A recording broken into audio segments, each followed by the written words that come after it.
Hello, everyone, and welcome back to, well, not welcome back, welcome to ISS Season 6. We're at the finale, the first day. I'm joined here with Pato, and we're going to be getting into the first game very soon. Blood versus Dash, that is, That's right. for those who aren't aware. Sorry. For those who aren't aware, that's Pooh Dash's retirement home in Brilliant Blunder. That's right. Yeah, I'm excited to see this. I mean, Pudash's retirement home is just rebranded Poohdad and Sons, and we still have the classic Cliff Wolfgang Poodash and Brilliant Blunder. I think this has been a team that's been around the block, at least in ISS. We have Pop Lock, Scarfire, and It's Me Adrian 59. It's Me Adrian in particular, I believe, has definitely gone quite far in ISS, has made it to finals multiple times. And I think Poohdad and Sons, or Poodash's retirement home, I think it actually might be their time to retire. I think this could be their ISS, but they got to really prove it here. They got to show that they are indeed ready to retire, and I'm excited to see these teams. I'm excited for ISS Season 6. Usually when a season comes and goes, it feels a little bit empty. All the teams kind of switched around, but it's good to see familiar faces. Absolutely, I agree, and I think there's a lot of both these teams. Notably, you're talking about Adrian. Adrian has been around. I believe Adrian's actually played in a couple of the higher leagues, even past ISS. I want to say NASA, maybe. If I remember him, I've definitely seen him around in the launch pads at the very least. I don't know if he's found his way onto a spot in the league or onto a team. And then on the other side here, for Poodash's retirement home, Cliff, Wolfgang, Poodash. I mean, those guys have been around forever. I feel like I've played with those guys. I've played on a team with them. I've coached them. I've seen them around. They've been around here for a long time. So we have I think really what it's going to be down to is number one, any sort of like game plan. It is a BO1, so I think there's a lot of room for like you just take them like inkies or something, and you just very quickly win off that. If there's any sort of like pre-planning going on for these teams, I could definitely see a game like swaying either way. But notably, I believe it's just really going to be if Poodash's retirement home, if they're locked in, because this is a team that has a lot of experience together, and Adrian, Poplock, Scar, all individually great players. I don't think they've been around nearly as long together-wise. I don't think their team has as much scrim time, play time, all the stuff that like really gets you. I got bad news. So you know how the lobby kind of started and then not started? Did the game start without us? I got no clue because I got no info right now. Okay. Oh my goodness. Okay. Do we have a backup game that we can watch? Sure. Yo. I do not know. I don't have admin, but we can try and see. Like we all have a Zoom code. But it looks like so are we stuck in this game or not is the question. Let's try leaving the lobby. Sure. Hey, Sai leaves, I leave.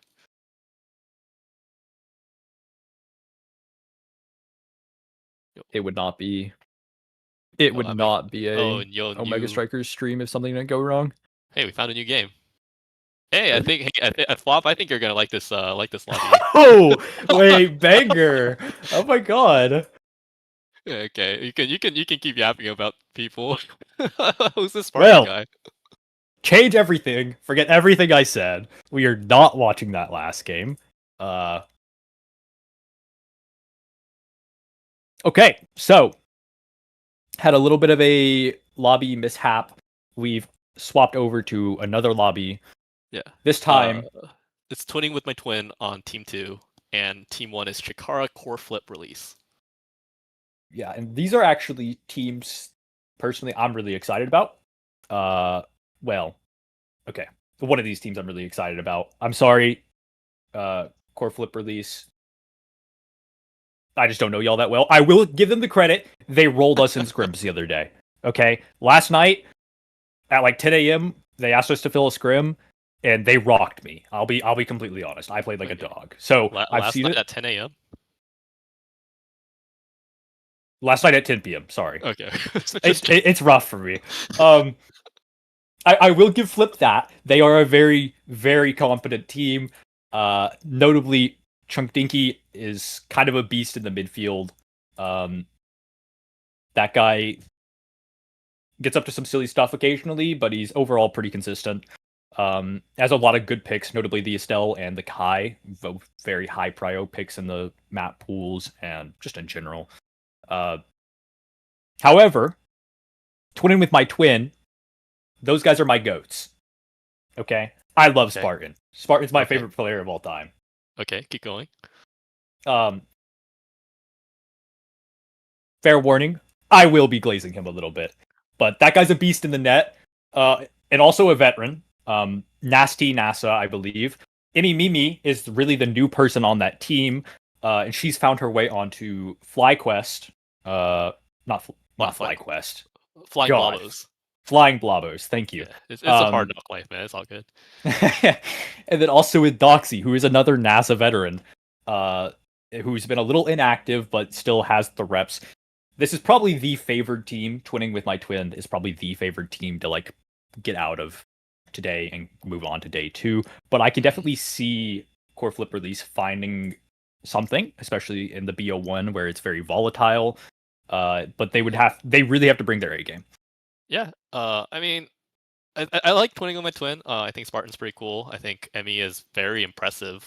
The very short career, but very impressive career, right? Made it to Pro League, made it on NASA, and Doxy obviously has the chops, has been around the block. It's definitely a crazy roster that we see here. But on the blue team, I think Chikara Core Flip Release still has a pretty strong game here. I think Grant has also been improving quite a bit over the past 2 seasons. AJ Cannon, he's like a staple. I feel like he's definitely like a high tier goalie. He just hasn't quite found his break yet, but it just needs a little bit of catalyst. I mean, I think he's shown amazing growth from his OSAS days, from animal style to just being always being in the ISS finale.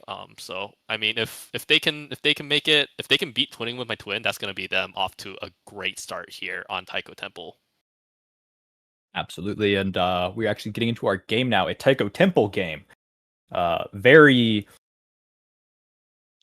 sometimes boring map. If people slam the creation characters, the Dubu, Juno, Amy, whatever. I do not think that's what's going to happen. In which case, I actually like Taiko. Loading again, we're seeing an Amy ban for the side of Core Flip Release that is probably targeted at Imi. Just get her off the Amy, put her onto something more easier to deal with. Honestly, I think either the Estelle or like the Era are both significantly easier to deal with than the Amy character. And you also just take the Estelle. So I can definitely see the idea to just pick out this midfield, kind of dry out the options a little bit. Yeah. I mean, I think Emmy picks Era here, right? Yeah. So I think that's definitely good. It's interesting that they also banned out AJ's Luna. I think AJ does have a very aggressive Luna, but also I feel like Taiko, doesn't it get a little harder for Luna to defend on these maps? Was it kind of worth it for them to ban out Luna here, especially on a Dubu pick? Tends to. Luna does have a little issues on the map. It can't be played around, or it can't like not be played around. It's like definitely like something you can work around. But she does tend to get like sat on pretty hard in the corners and doesn't have a lot of way through. Yeah, I'm assuming it's probably a decent start for her. A twin drive would be twin drive would definitely be one of those things I can see. Like maybe you just get that out of the way. Stacks on stacks and twin drive. So we have all the forwards in the game taking the stacks on stacks, both goalies with the twin drive. So it's gonna be a long one. We're gonna be here for a minute. Yeah, I thought you would be willing to be here all day and keep glazing your goat Spartan, but we'll see how it goes. I mean, I definitely like the twin drive pickup on Mako, but Grant attack coming in strong with the right click here with the primary, but Spartan holding strong for now, holding both barriers. Emmy definitely took max souls here, probably not to die, right? But and Volt coming out very early from Spartan with that level 2. Grant still has yet to hit his level 2 and an X Maximus, and a nice beam from Emmy means that they're going to secure that first barrier. Yeah, and it's going to go around, and this is really what the name of the game is going to be for both teams here, is this Dubu and this Era are going to try to pass around this X, and vice versa. The Estelle and the Mako are going to try to get around this Julie Era, because they do not have, there's not a lot of range in this game for the side of red side. They really need to keep the core close, keep it contained, and then they just kind of slowly whittle out resources. Core flip's going to be used here to get it, and it's cleared. And yeah, both barriers are taken for the side of Twinin. Oh, that's actually no. That's a rough situation, rough goal. AJ actually took eject button here, and Emmy took max souls. Could you elaborate a little bit more on the on those picks in particular? I don't think they're as conventional.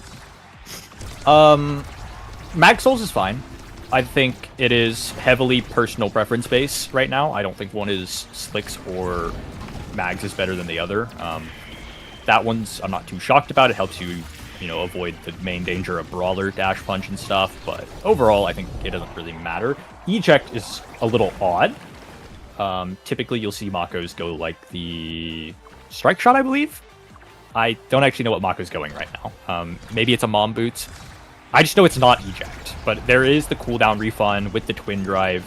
The idea could just be to have secondary up as often as possible to pocket Grant. Yeah, I mean, it looks like it's working kind of, but they are letting these core slip through. But finally, it's a great offense with the X Maximus, with the core flip on both forwards of Chikara. But Grant has his core flip beaten off of him, and now it's only up to Chunkdiki to get that core 2 to X. With this Era Julie defense, the Taiko saves. Estelle holds on by the skin of her teeth.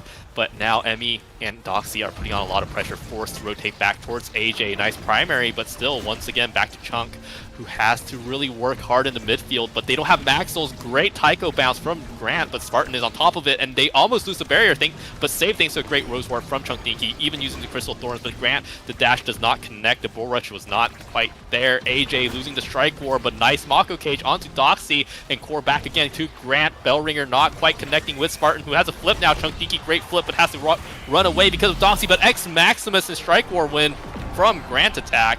Signs of life coming in from Chikara. Yeah, a bit of a unfortunate timing for Spartan there, and I think this is, it's not like that scary. You're in a pretty comfortable spot. You've got 2 flips coming up. AJ's gonna have his soon, but that's a little less threatening than the 2 forward flips, unless that doesn't kill. Doxy's gonna not actually use their flip, and you're actually really chill here if you're twinning. You get a lot of pressure. Yeah, Emmy still has her flip up. AJ out with the flip. Nice rotate through Chunkdinky though, and now with that red core is able to get their barrier open, but the core slips through once again, and now both teams' barriers are open. Emmy running away for dear life, does manage to get the orb though, and now Doxy has to find their way through both forwards who are Mako boosted. They are so fast, and Grant finds a kill onto Emmy, finally shot and put down. 9 seconds for the forwards to find a play, but Spartan, great Summer Assault, is going to keep the ball back in play here. And now, if you're Chikara, you really want to make this a 2-2. Emmy is back, though. Great beam. Doxy trying to set up for a dash punch. Using the punch, core goes around. Great flip from Grant. But dies on a random flame flurry final hit. And now it's a power play coming out from Twinning. But Spartan with the clear. Chunkdinky hits it with the primary. And there we go, 2-2. All right. I know I said it was a very comfortable spot. It's a little less comfortable. Are you sweating yet? Notably, Doxy has stacks built up, and it is just Chunkdinky has their stacks. But this X is offline, and this Era is offline for a little bit. AJ's going to be forced to burn the flip there. A little corner offense coming out for the side of Twinning. If they can keep this out, this is okay, but they do really want to get ahead of this X in sets. Oh, goodbye. That stack's gone from Doxy. And Grant trying to make most of this power play, but Spartan does have a core flip now, and a lot of skills used from the X. Spartan does have to burn the core flip, and Chunk coming up with their own core flip, bouncing off the Taiko, gets it around Emmy, unfortunately unable to connect with the barrier, and Doxy nice look for the dash punch, but Chunk does make it out just fine. And Grant walking in, but great triple defense coming out from Twinning with my twin. Now Chunk, great plays on the midfield, just wants to touch the core all day, every day. Doxy, nice weight on AJ's primary, but is going to get Mako caged. Tofu Fortress coming down from below, but Chunk just rotates it down. Mako boosted coming out, both forwards looking so huge on the side of Chikara. Flips and kills Emmy. Once again, stacked reset from the era, and now AJ Cannon and Chunk Dinky going to rotate. Spartan holds even that. What a great summer assault, but can't hold it forever, or can he? Great roll. Chunk Dinky has to rotate up and take the top barrier. Deviation from plans, but with the bull rush, does not take the second barrier. Nice Maelstrom, and finally the tables are turned. Grant is gone off the field. Emmy wins the strike war just like that. Rosewar burned, primary burned, but coming out with the skills, Doxy and Emmy Mimi is on with the pressure. We do have Grant back though, so that's the end of the power play. Great Mako cage time and time again from AJ Cannon, but the holds from Spartan are absolutely crazy, Flop. Yeah, he is going a little crazy here on the defense, and a bit of damage is going to come through. Maybe threaten Emmy. Dash punch for Doxy's gone as well. And this is a really uncomfortable spot for Red Team. The triple melee is going to be a problem in this overtime, where this Estelle has access to red speed, the Mako secondary, a lot of speeds coming through, and that is kind of where the issues arise. Yeah, Bull Rush denied, but still Flip was burned from Spartan, and the piercing shot always threatening to red core here. Emmy rotating down towards the Mako, but AJ always finds a way out before Doxy can collapse, and now Spartan all by their lonesome rotates it to Grant. Great find, but unable to connect with the actual goal. Emmy does have a core flip though, might have to burn it here, but no, Chunk Dinky lets the core slip. Rose Warps to try to keep the core in play using the flip, and all the way past Grant and Spartan. And wow, look at that, we have set 1-0 lead from Chikara core flip release. Yeah, that is a very big set for Chikara. Sorry, what is this team name? Core flip release. Yeah. I keep thinking it's something else, and I just Chikara core flip release. Regardless, they're going to pick up a prime time. That is very big for Estelle, one of her best awakenings. And the only thing really scary here is if this X does not. Okay. X did not get it. Spartan saw the foresight to deny it. So that really kind of covers a lot of the other stuff. X is going to get a bunch of size scaling with the Rampage and the Among Titans. But, and then you do have the Prime Time as well to back him up. And notably, that's about where all I can say for the draft. Monyu, I can be an issue. However, there seems to be a bit of a problem maintaining core possession for Twinning with my twin, and so I don't actually know if the Monyu is going to get a ton of value unless Emmy can find some solo NATOs. Yeah, makes sense. Monyu NATO coming out now was on top of Grant. Grant unfortunately doesn't die, some damage just for fun, but the core does slip through to Mako, and now Emmy and Doxy coming in with the corner. Oh, but AJ holds, and great piercing shot from Chunk Dinky does pull the core out, and X is shrunk, but oh, Bellringer comes out just in time, almost kills Emmy. Bull Rush on a great timing, and Emmy is looking dangerously low once again. Does have 2 evades though, but has to watch out for a Rose War for his piercing shot. Coming down was the Tofu Fortress, but even that Bellringer just threatening to take Emmy off the table. Great rotate up, but the Rose Warp is there from Chunk. Rotates it down to Spartan, but Chunk Dinky also makes it rotate. That Mako twin drive power is huge, and unfortunate corner miss means that Grant is gonna get that goal. Yeah, and we're starting to see a little bit of this X size be an issue already, even with just 2 Rampage stacks. He's just very large, and he's capable of dishing out a lot of damage, and Era doesn't have a lot of HP to spare. You know, especially throw a Prime Time in there. She's not regening nearly as often. But also, it kind of feels like Chunky Dinky and AJ Cannon are just permanently on offense. Like, I know I say that and they're losing both their barriers, but like that feels like more like a fluke than anything.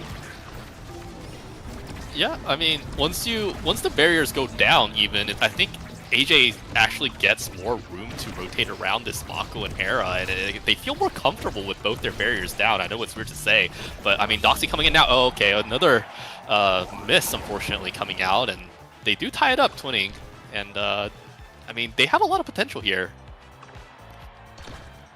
Absolutely, and going into point 3 here of this. Notably, not a lot of energy on the board. AJ Cannon's got his, so he'll be chilling. You know, Grant's still forcing out a lot of evades and getting a lot of damage, and I would really like to see Red Side kind of play less together in a way. Notably with their brawler, I think Doxy needs to cover an out clear or make sure that this pass cannot get rotated around. But as I'm saying that she's going to end up dead, no, she's not. She's going to end up finding the kill. Yeah, she found a great kill onto Chunky, and that power play, great rotate from Emmy. And, I mean, in the battle of the midfielders, at least this time, we see the Era win. Yeah, so as I was saying, I think both brawlers are, in this game, are mostly responsible for just making sure you funnel the ball into your team. Both the Era and the Estelle. I know a lot of people think like the Estelle is like permanently covering out, and that is true. She can do that.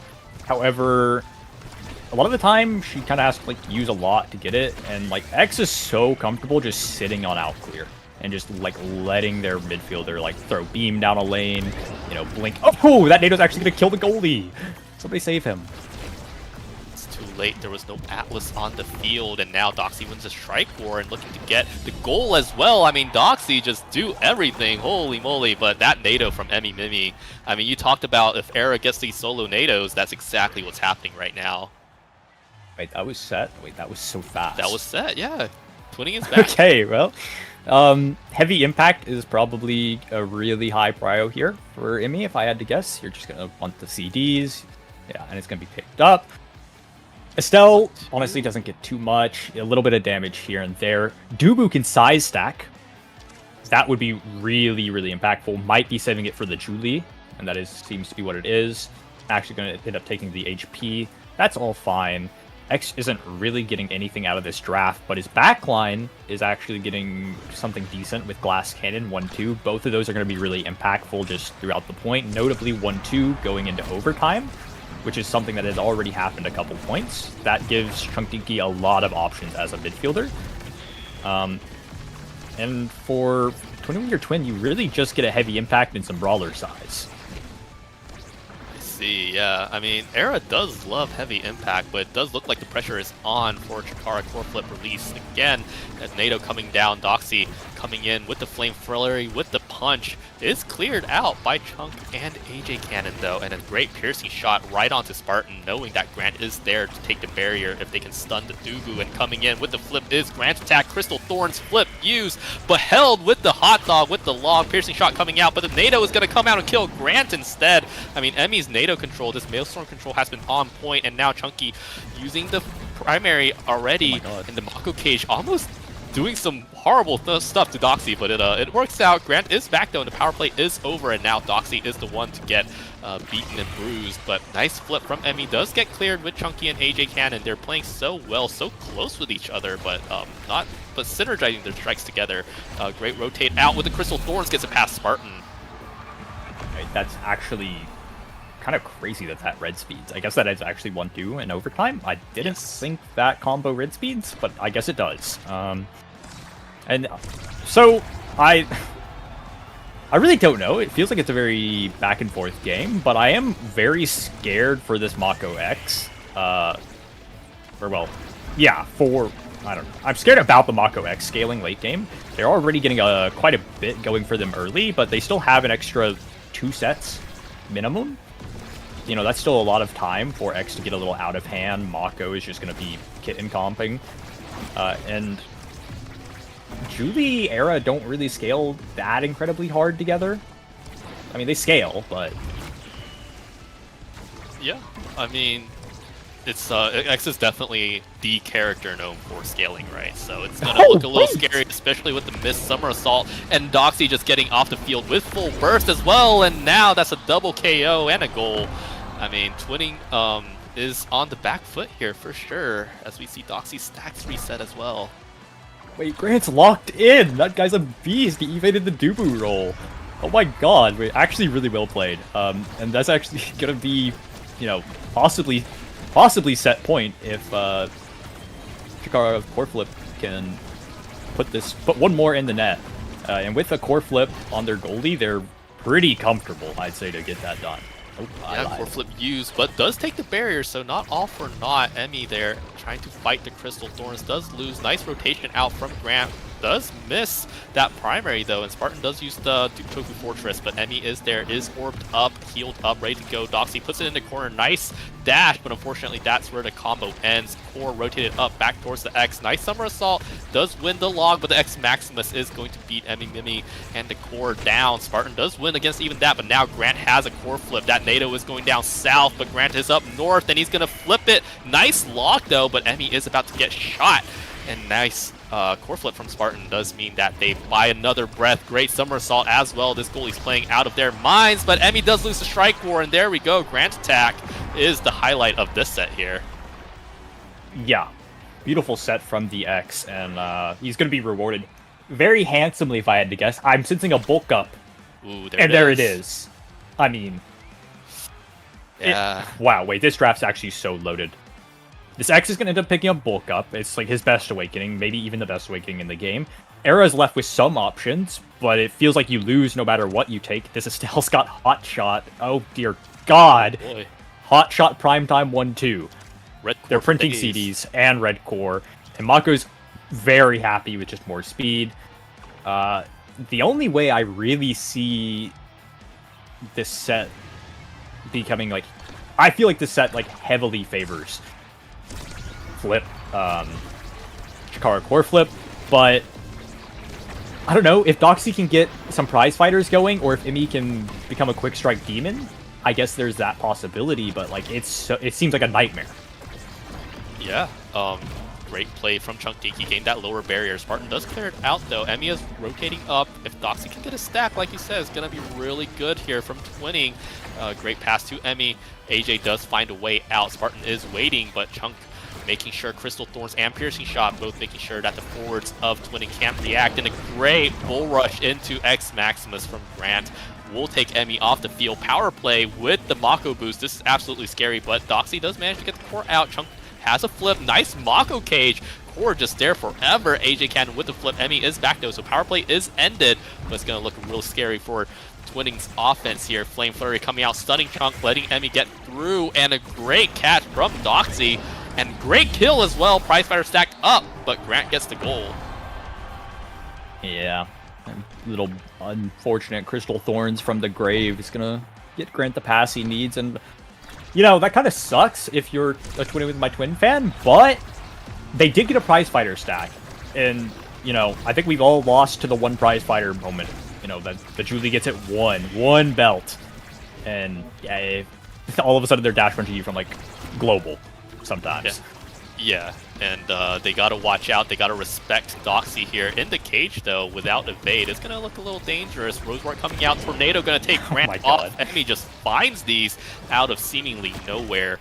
But Doxy coming up. Emmy just keeping the core in the corner, and that punch is gonna make sure that the core will go through unless it's done. But Spartan's about to lose a barrier. Has a core flip, though. Does Emmy, Mimi, and Doxy. And with the Flame Flurry, with the Monumentalist NATO, Grant almost taken off the field again. That was scary. Core flip used, waits out everything, but now Emmy is chased to potential death here. Oh, actually kind of saved, I think, by Grant, but dodges the bell ringer, and now Doxy put in a cage once again. I mean, Julie just can't seem to stack up energy here. Spartan has to burn even their core flip, and Doxy stacks reset just like that. And now looking to get the second barrier is Chikara core flip release and a piercing shot. Spartan does hold. Log is there. Emmy Mimi trying to thrust herself between Chunk, Dinky, and Grant attack here, and the Tofu Fortress coming out. Doxy is back. Great hold on the power play. AJ Cannon cross clears out once again, seemingly finding impossible angles. NATO coming out once again. Chunk does get out of harm's reach though, and now AJ and Chunk both have flips, and the Bell Ringer coming out does not die, does Emmy Mimi, and rotating up to Spartan. Great saves from the Dubu, and now finally they get the second barrier, and this could be it. Doxy does connect with the goal. Unfortunately, the Mako cage can be a little hard to read sometimes, even for the best of players, I think. Sometimes it just hits a wall, or like an extra touch goes in, and like, I get it. It happens to the best of us.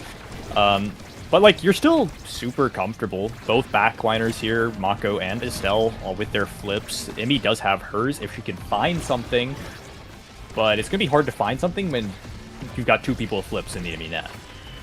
Yeah, Emmy just Trying to, I think, setting up a kill zone again for Grant. Oh, this time it's going forwards, targeting AJ, gets the barrier, wins the flip war against Chunk Dinky here. Tofu Fortress coming out, but Crystal Thorns, I mean, just pushing it through to Tofu Fortress.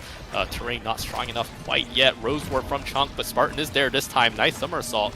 Knocks out 2, gets the space for Doxy to try and rotate out, but the core is back in a double barrier from Grant. Great strike or win. Piercing shot coming out. Spartan, nice rotate down. Doxy does have 2 energy, just needs to get into position. Emmy is holding. AJ Cannon does have flip, does have Mako passive, has everything in the tool belt, and now Grant coming up with a core flip, but is shrunk, buys valuable time, but wins the strike war. Spartan, great somersault, but now is going to die. Emmy Mimi holding with the Monumentalist NATO, dodging even that, but Grant finds the goal before getting stunned. I mean, Chikara corporate release are on point.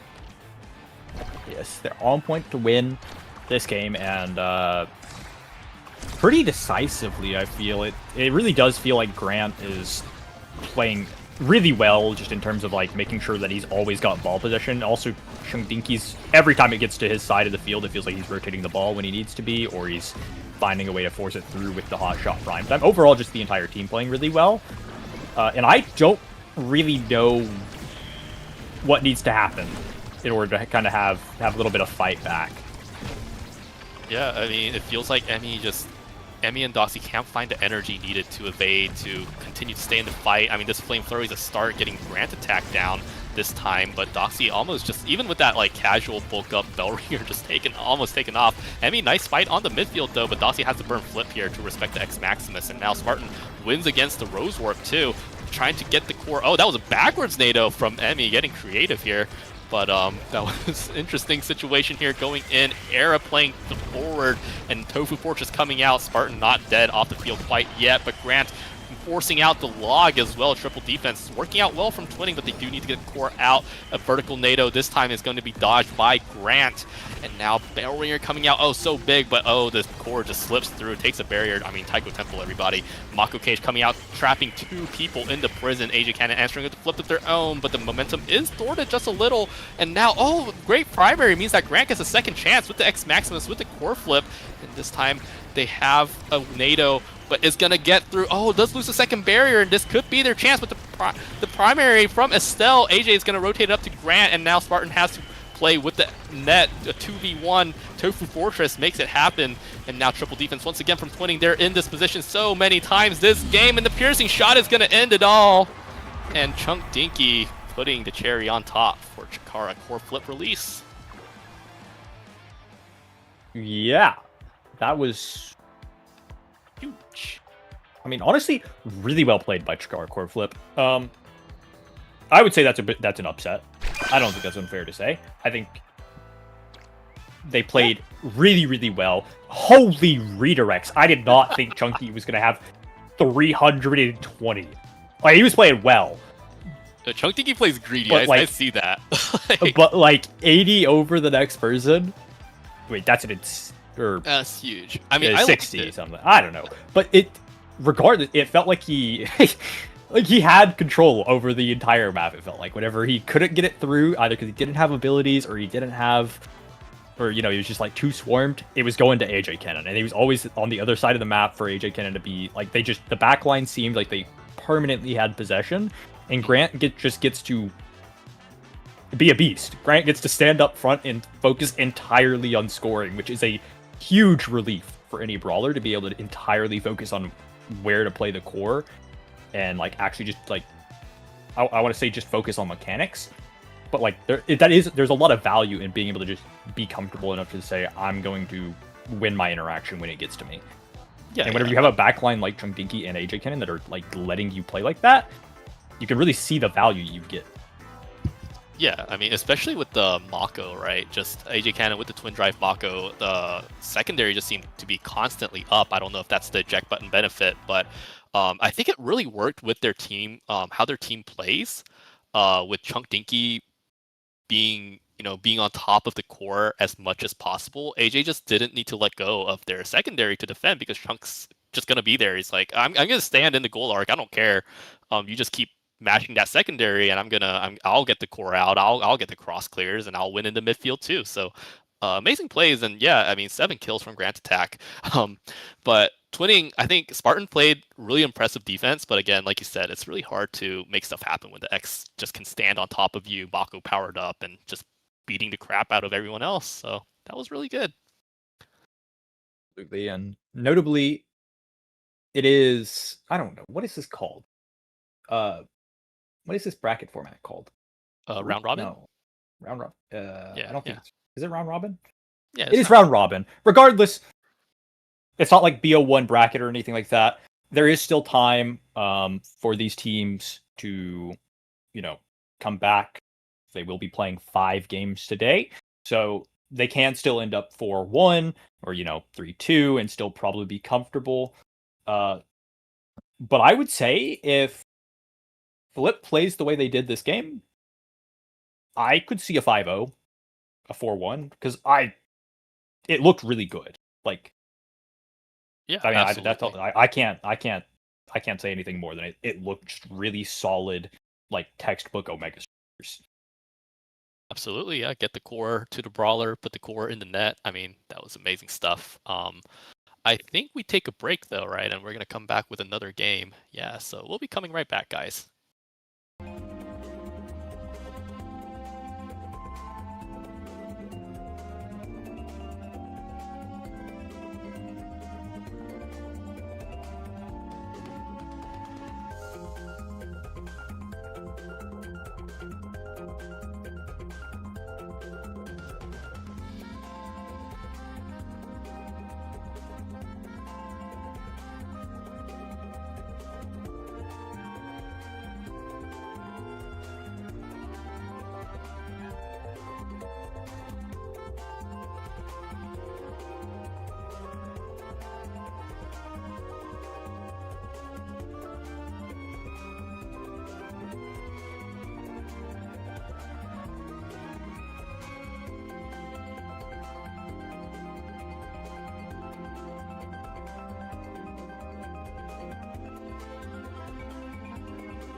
Hello, guys. Welcome We are... back. Oh, no, go ahead. Sorry, I was waiting Go- for you, and you were waiting for...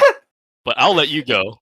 You can get the next one, I promise. Yeah. Welcome back, ISS finale, day 1, game 2. I'm joined here with Pato, and we're in for the Dash versus... Wow, what a team name. Curiosity killed by Fat Blau Cat versus Pudash's retirement home. How do we pronounce Blau here? Is it Blau? Is it Blau? Yeah, Blau? I don't know. Okay, I'm not. Curiosity. We can't be throwing made up words into the stream and saying how to pronounce them. We'll go ahead. We're at Inky Splash Zone. Never mind. I don't know what's happening with this game. We're our ending match. Maybe it's not the right map. Maybe it's not the right awakenings. Maybe somebody's in the goalie box that they shouldn't be. Hey, I mean, we can talk about the teams while we wait, though. One was Pudash, and we did talk about that team in quite detail. The Curiosity team, we have your Kaido, Cold Ramen, and Cloak Oak. I definitely know Cloak Oak. She's been around the block. The other two, relatively unknown to me. Yeah, they're not entirely new. Your Kaido, I believe, is a rename of somebody. I don't know who, but I believe it's a rename. Yeah, it may not. Cloak Oak, we know. Yeah, Cloak Oak, we know her. She's been around. Pretty consistent. Cold Ramen's also been around, albeit not as prominent. I don't know if he consistently plays, but I know he's a Helsing fan. Because his profile picture's been a character from Helsing for like a solid 2 years now or something. All right, that's all I know. I dug up some background on your Kaido. I'm not sure you'll be too impressed. They were Greg Destroyer, and then they changed to Omega Streaker. So I don't know if they've had like a consistent internet presence other than being a bunch of meme names, but that's what it is. I don't know. Honestly, that's incredibly based though. Greg hey, now they're in SS6. Here we go. Anyways, loading in, we are going to be seeing our favorite Pudash team, Pudash, and whoever he decides he wants to play around with. It's Wolfmang again. Cliff is in this time for this tournament. They jump through midfielders a lot, I feel like, but like they kind of have them on like rotation. I don't know what's happening. But loading in onto an Inky Splash Zone. It is another twin drive start. Heavy Impact was the other awakening. Only Zentaro has opted into it. And we're seeing what I would say is a pretty odd set of characters. Not so much, oh my god, that Dubu's dead already. Like, that's kind of crazy. That's kind of like the quirk of the map, right? That side, that lower corner and the top corner is respectively kill zones, and Wolfmang is just gonna get a goal off of that. Crazy. Fire. Insane. What a series. Regardless, as I was saying, I was gonna say these were like kind of odd choices for the map, given that they don't really have a lot of the corner pressure, or like it's not corner pressure, but they don't have a lot of like the edge pressure you typically see on this map, where you take it along like top wall and then you look for like dash punch. You can do that with Luna, and Octavia's got some kill. Amy, I guess, can do it as well, but it feels a little odd to me. Both lock it down goalies, that's whatever. Both teams really kind of want to just like toss it in front of these like hyper mobile midfielders, the Luna, the Amy, and just kind of let them run free with the game. I mean, we're about to see a goal here. Oh, but great goal, Ramen and Dubu. We do see that water jet coming down. Wolfmang does lose a strike war, but Octavia is activated. You're not going to see the infinite stacking Octavia anymore, but still, Cliff has more than enough speed, especially in these early stages of the game. If he's just going to flip off the Dubu once again, Cold Ramen has to pull some extra favors to save that, and Cliff gets the core once again, getting the primary, giving it to Wolfmang. Wolfmang gets the goal in, and just like that, the retirement home is looking 2-0 here. That is... Maybe this is the season. This is whenever Pudash is really going to retire. He's going to get one last win under his belt. Yeah, grab Pudash's last dance. Probably. Here we go. Who are you kidding? This guy's gonna be queuing up to the day Omega Strikers dies. And you know, he may take it with a first set win as well. Cold Ramen's gonna probably have to flip this out if I had to guess. Actually isn't gonna have to. Very good to save that. Oh, nice movement from Cliff, though. Is going to save their life. Cold Ramen has a flip, has been holding onto it for the better part of this entire set. Cloco coming in with his Zentaro passive. Unfortunately, Pudash is on top of that. Kaido has to roll for it. That's the name off Dubu, by the way. And the Luna looking for some picks onto Cliff, looking for some damage. But Octavia is just going to maintain this velocity for just seconds, and we're gonna see overtime soon. Honestly, it's gonna be crazy. And Aimi finds a kill. Wolfmang finally giving a power play for the retirement home. Pudash has to give it to Cliff, who doesn't have the secondary yet. Cloco has a flip to hold if necessary, and has to use it immediately along with the Tofu Fortress. But that does save the power play here now. And Cliff trying to rotate out is really low, is saved, and gets the goal. Wolfmang all by their lonesome on the other side. First set's gonna be going over to Pudash.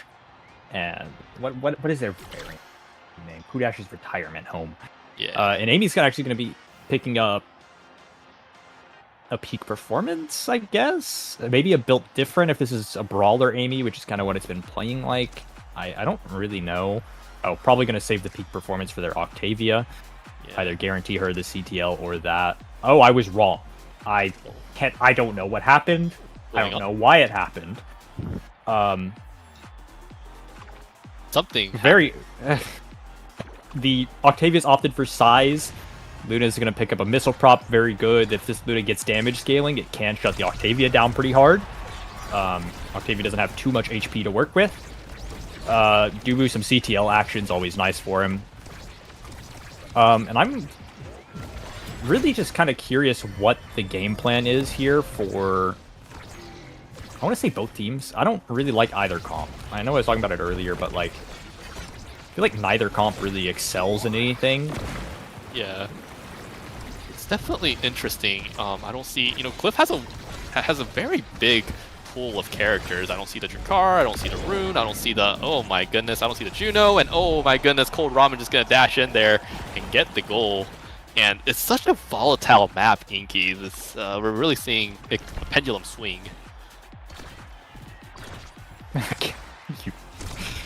Dude, it's so funny with the pendulum swing line. Like my reference is we don't see Erasmus here, but there should be, theoretically. I guess there should be. A good save by Dubu who's going to end up rotating it around, and we're seeing a lot of kind of what I was saying earlier, where it feels like a lot of the points are going to be due to like mistakes that get caught out by the Luna or the Amy. With these dashes. Another one possibly there. Never mind. It's a no flight zone. Yeah, great angle, great secondary from Pudash for the Aqua Jet. A little too strong, but Cliff is staying on top of the dribbles. Is Octavia, as I curse Cliff into missing that one.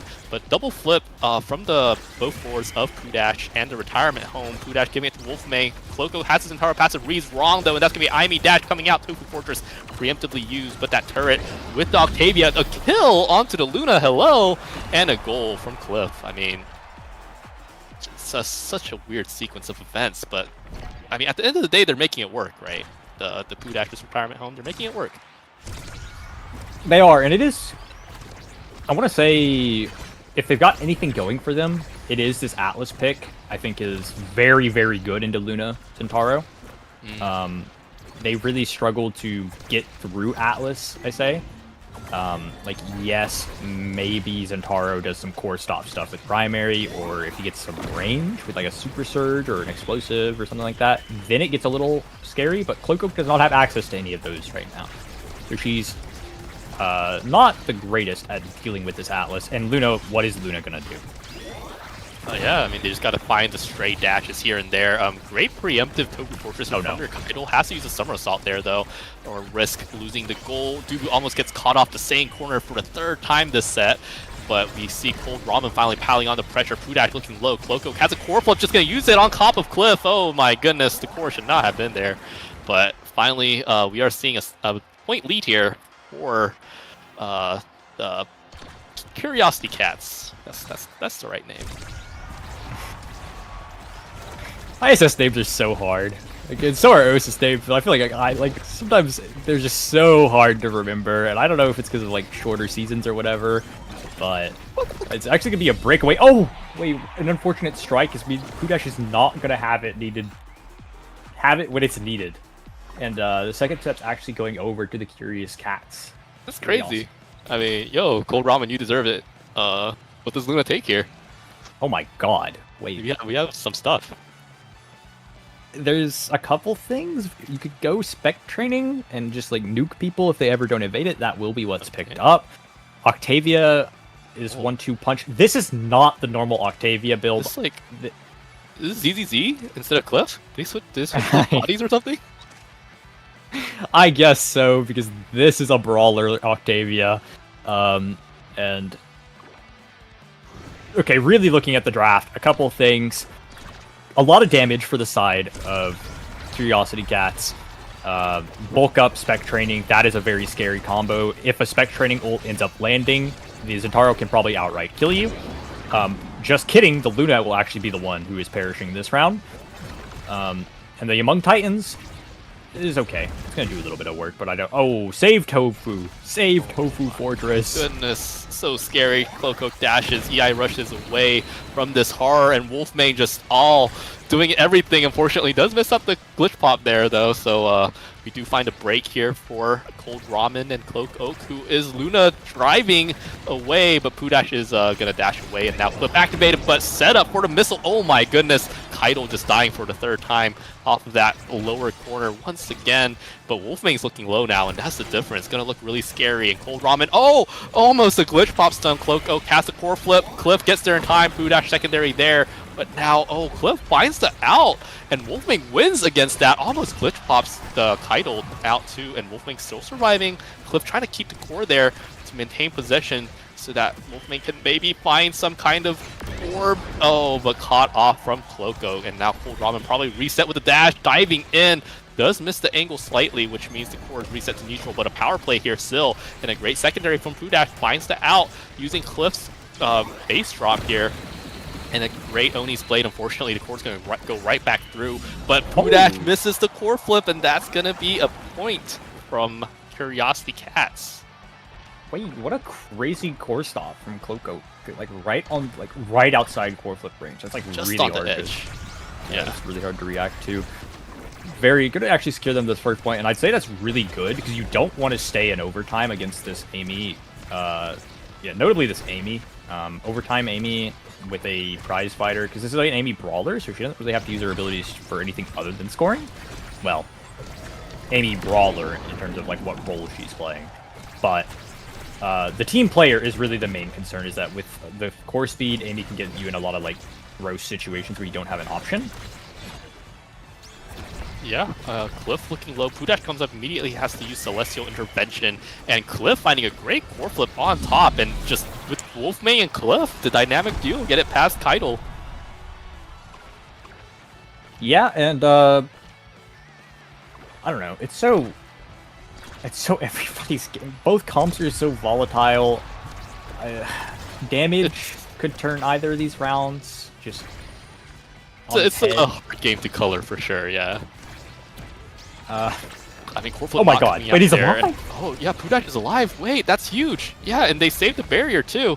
Wolfmane's looking really low though, and Cold Ramen does have that core flip. Wolfmane has to be careful of getting there behind Cold Ramen because Zentaro is also there. Oh, almost Cliff getting the kill with the 1-2 almost.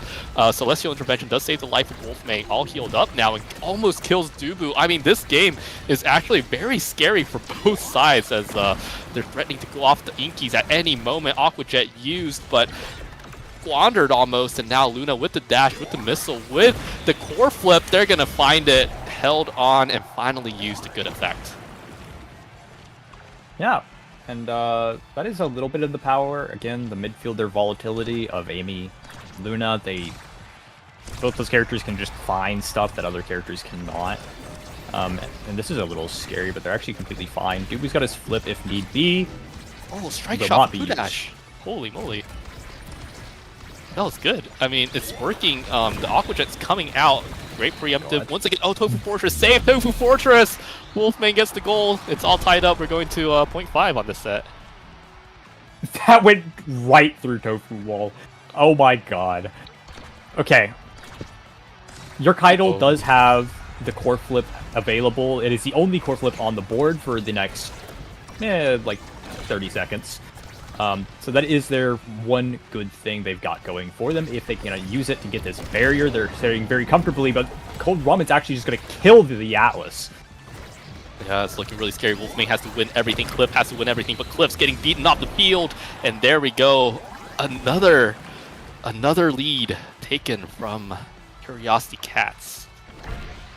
Yeah, and there's a lot of things that could be a little scary here. Notably, it's going to be a double draft. I'm just kidding. No, it's not. I thought it was going to be like an Aerial Super Surge or like Aerial's Explosive, which would be very scary for the Zentaro. Zentaro just needs one Awakening, and he's going to have a lot of them available to him. I imagine it's probably just going to be a damage draft. I was wrong. They've opted into Reptile. Amy's going to pick up the prime time. Monu Atlas is actually pretty big, along with the Aerials on their Octavia, to just get her scaling and more speed. But this is a draft that is really, really good for Pudash. Yeah, Pudash's retirement home. A lot of scaling on Cliff. Wolfmane has got more abilities to score with, and Pudash covers a lot more of the net with the Monu, as opposed to like a quick strikes that you get on your juke. What is happening? Absolutely juked. Cliff absolutely juked Keitel there, and they did get the barrier open thanks to it, but everything else is a little scuffed except Wolfmane's backwards glitch pop into strike reset into goal. So huge IME plays from Wolfmane. Amazing stuff. Yeah, and we're a bit concerned. I'm worried for Cliff's life. I am so worried about Cliff's life. I sense a Luna nuke coming from the sky in about 10 seconds, if I had to say. And once it does, I was a little late. I was not quite as accurate as I'd like to be, but Cliff actually did survive. If they can survive for just a little bit longer till orb spawn, they might be okay, but a very, very scary spot to be. Yeah, Aqua Cannon coming down. Cloak Oak has to deal with the secondary of Pudash, though, which happens. And now Cliff, amazingly, healed back up to full. Core going off in a weird angle. Nice flip from Pudash. Very aware that Ramen was waiting to dash in, and now Wolfmane is the target of the Curious Cats. They're here to kill this cat, and Wolfmane dashes in. Glitch pops, unfortunately, slightly thrown off, and that nuke just sent Wolfmane to the other side. Going through the astral projection is the missile field core, and Cloco trying to pile on pressure. Cliff and Wolfmane do find the barrier though, and there's no flip now that we have double flips from both forwards. Oh, and now Wolfmane taken off the field. Cliff without activated secondary, and Cloco right there wide. Cold Ramen waiting with the dash with the core flip. One secondary used to held, and the goal, Pudash. I mean, Pudash really wants to retire.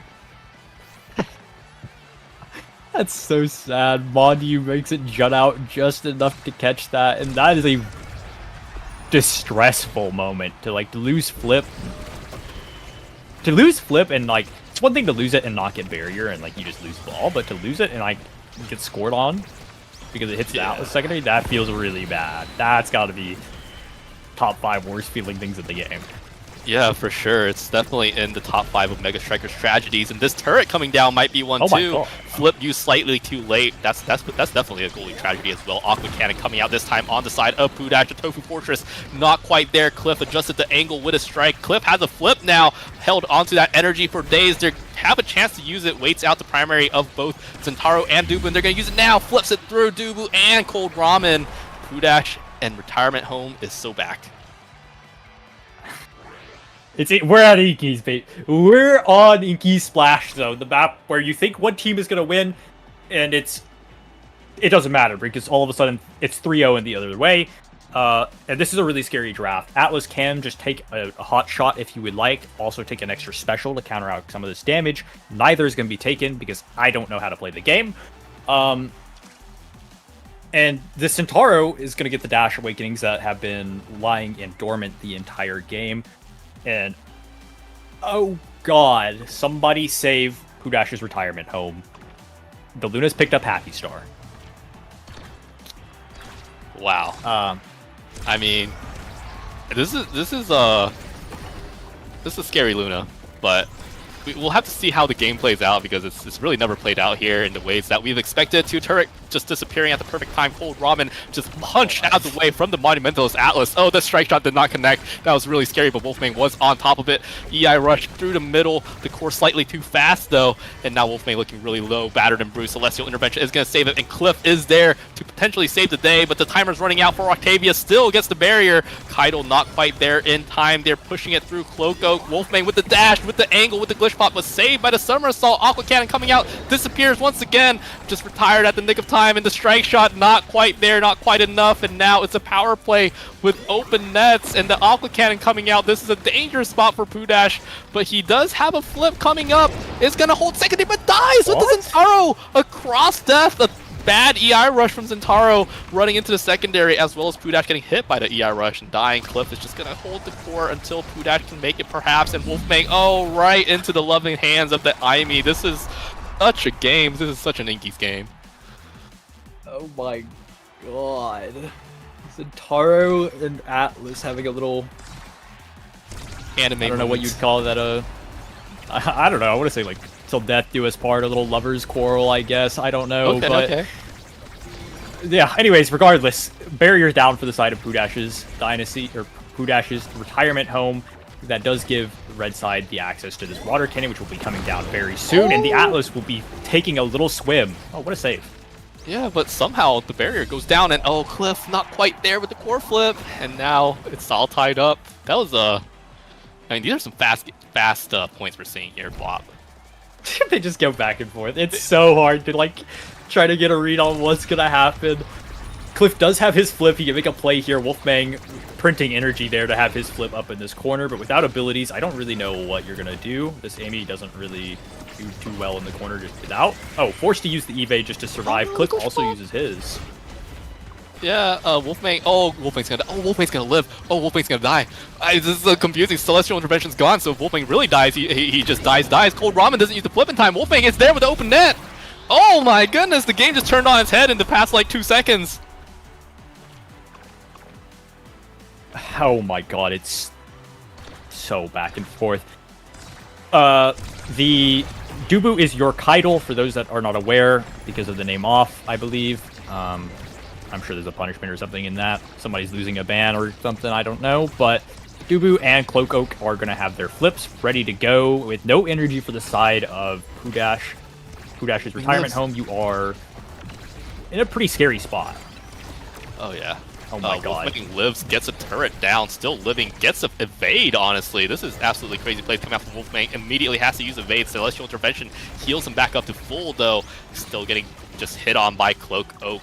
Cold Ramen unfortunately wasn't able to intercept and get a strike or win. Astral Projection coming out, holding onto the barrier. Both teams, I think this is like the first time this point has gone on so long, but Wolfmane dying, this power play might change things, might be a barrier, but Cliff just rotating it around. Cold Ramen has to burn a dash, almost dies, almost taken off the field, but Cliff did not have a primary to follow that up. Astral Projection coming out from Pudash, holds the power play, but Cliff now looking dangerously low. Has to touch the core for the speed. Octavia is longing for it, but now it's just going to get beat up. Celestial Intervention is back, though, and Cliff just healed back up to basically full health and is going to get the evade soon. Cloak Oak dash, EI rush, but now rotates it through. Dubu, your Kaido, unfortunately, slightly too fast, and Wolfmane is going to take the victory here for Pudash's retirement home.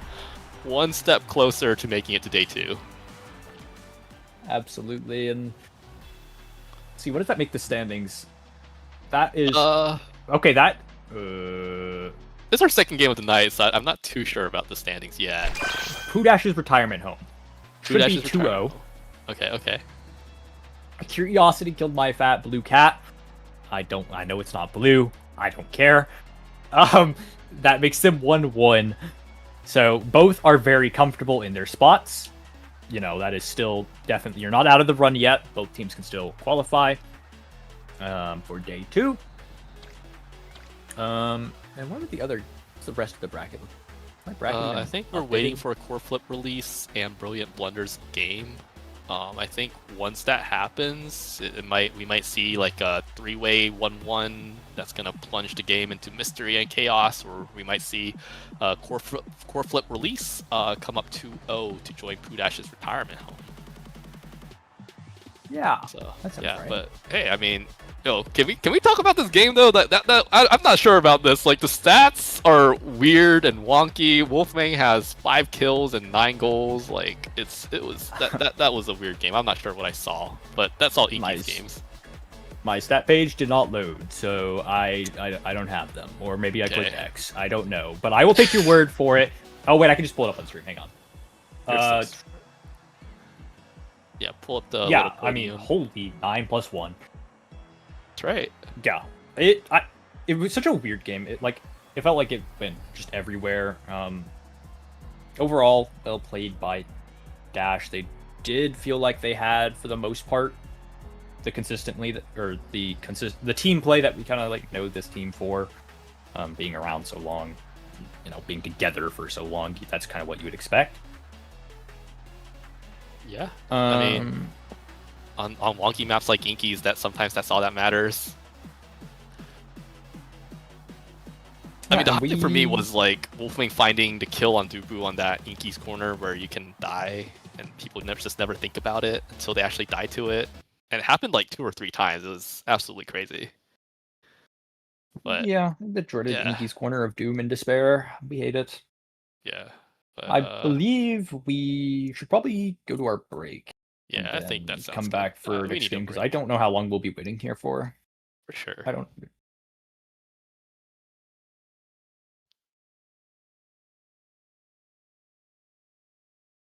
Yeah, let's go to break. Go to break. We'll be right back, break. guys. Go to break.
Hello, guys. We are back.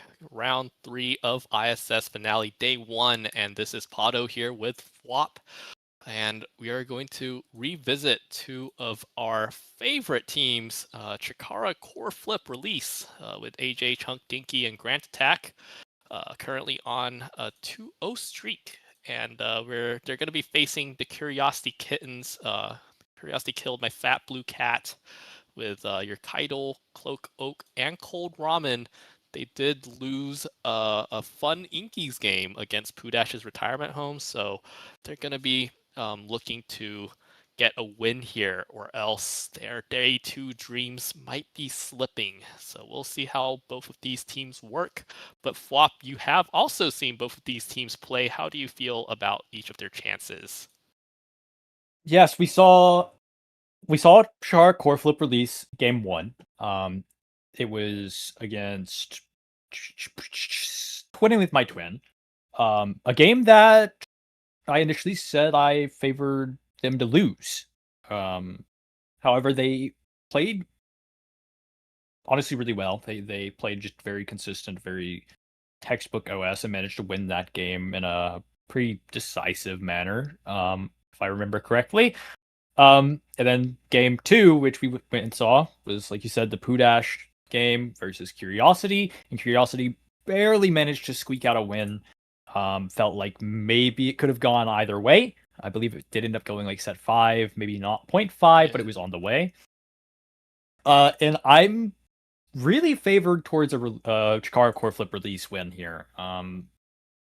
As I think we've seen Grant today's been playing like a beast on this X. Okay, that guy's been evading Dubu rolls, pushing out mad damage, solo scoring. It feels like every time he touches the core, it's like going into a really favorable spot for his team.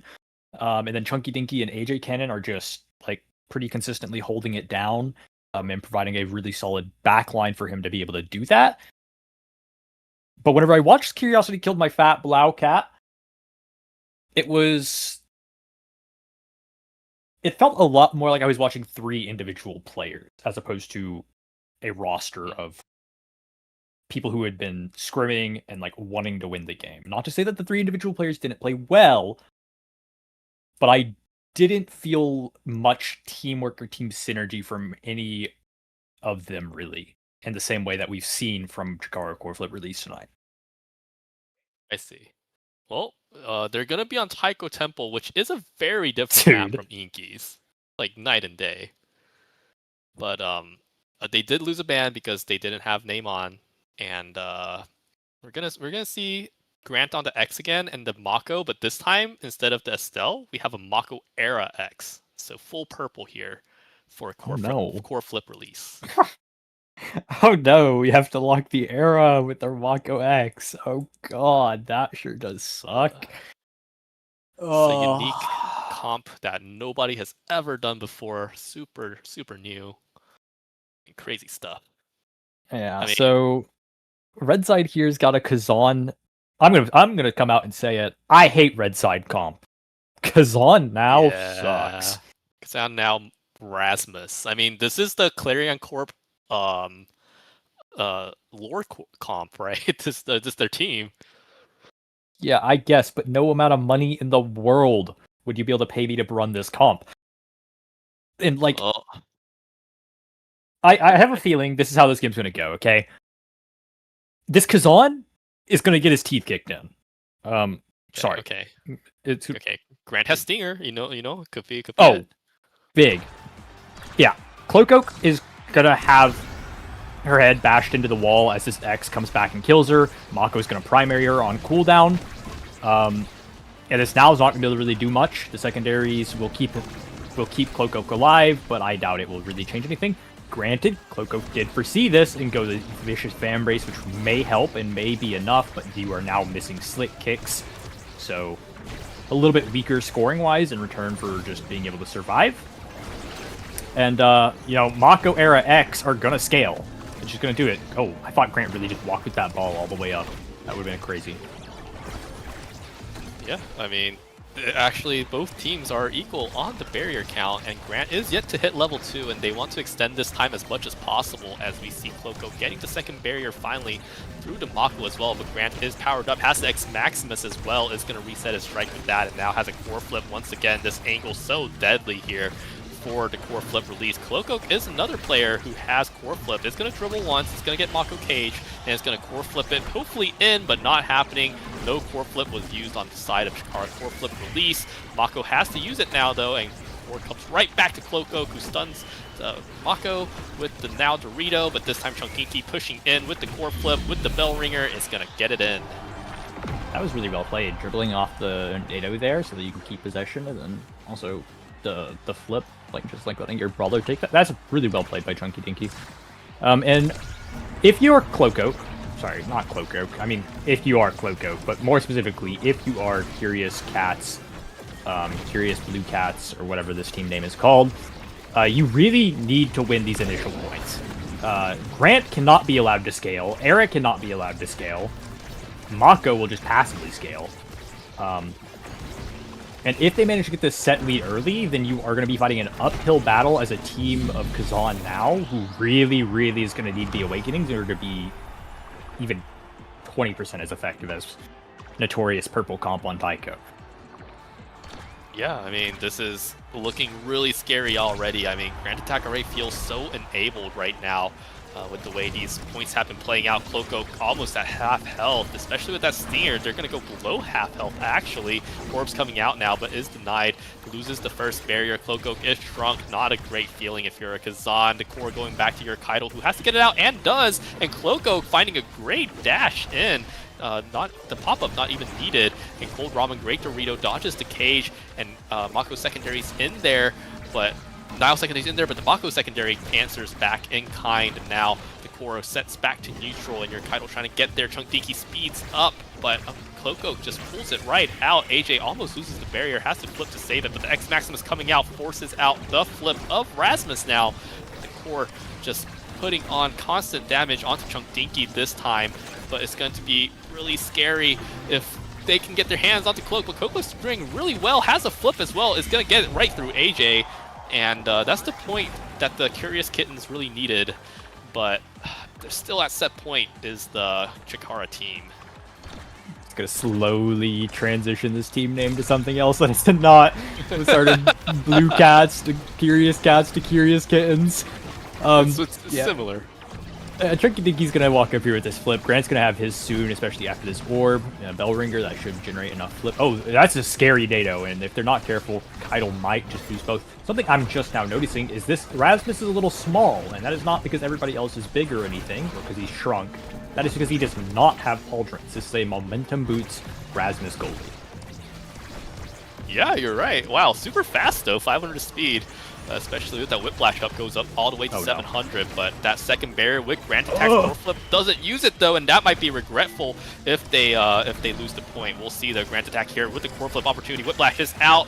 The Nile Dorito unfortunately pushes at the perfect angle, and oh my goodness, that X is taking over the game. The X is instant transmissioning to the midfield again. Yeah. Era's got a couple options here. Some peak performance for some speed if wanted, heavy impact if they want the cooldowns.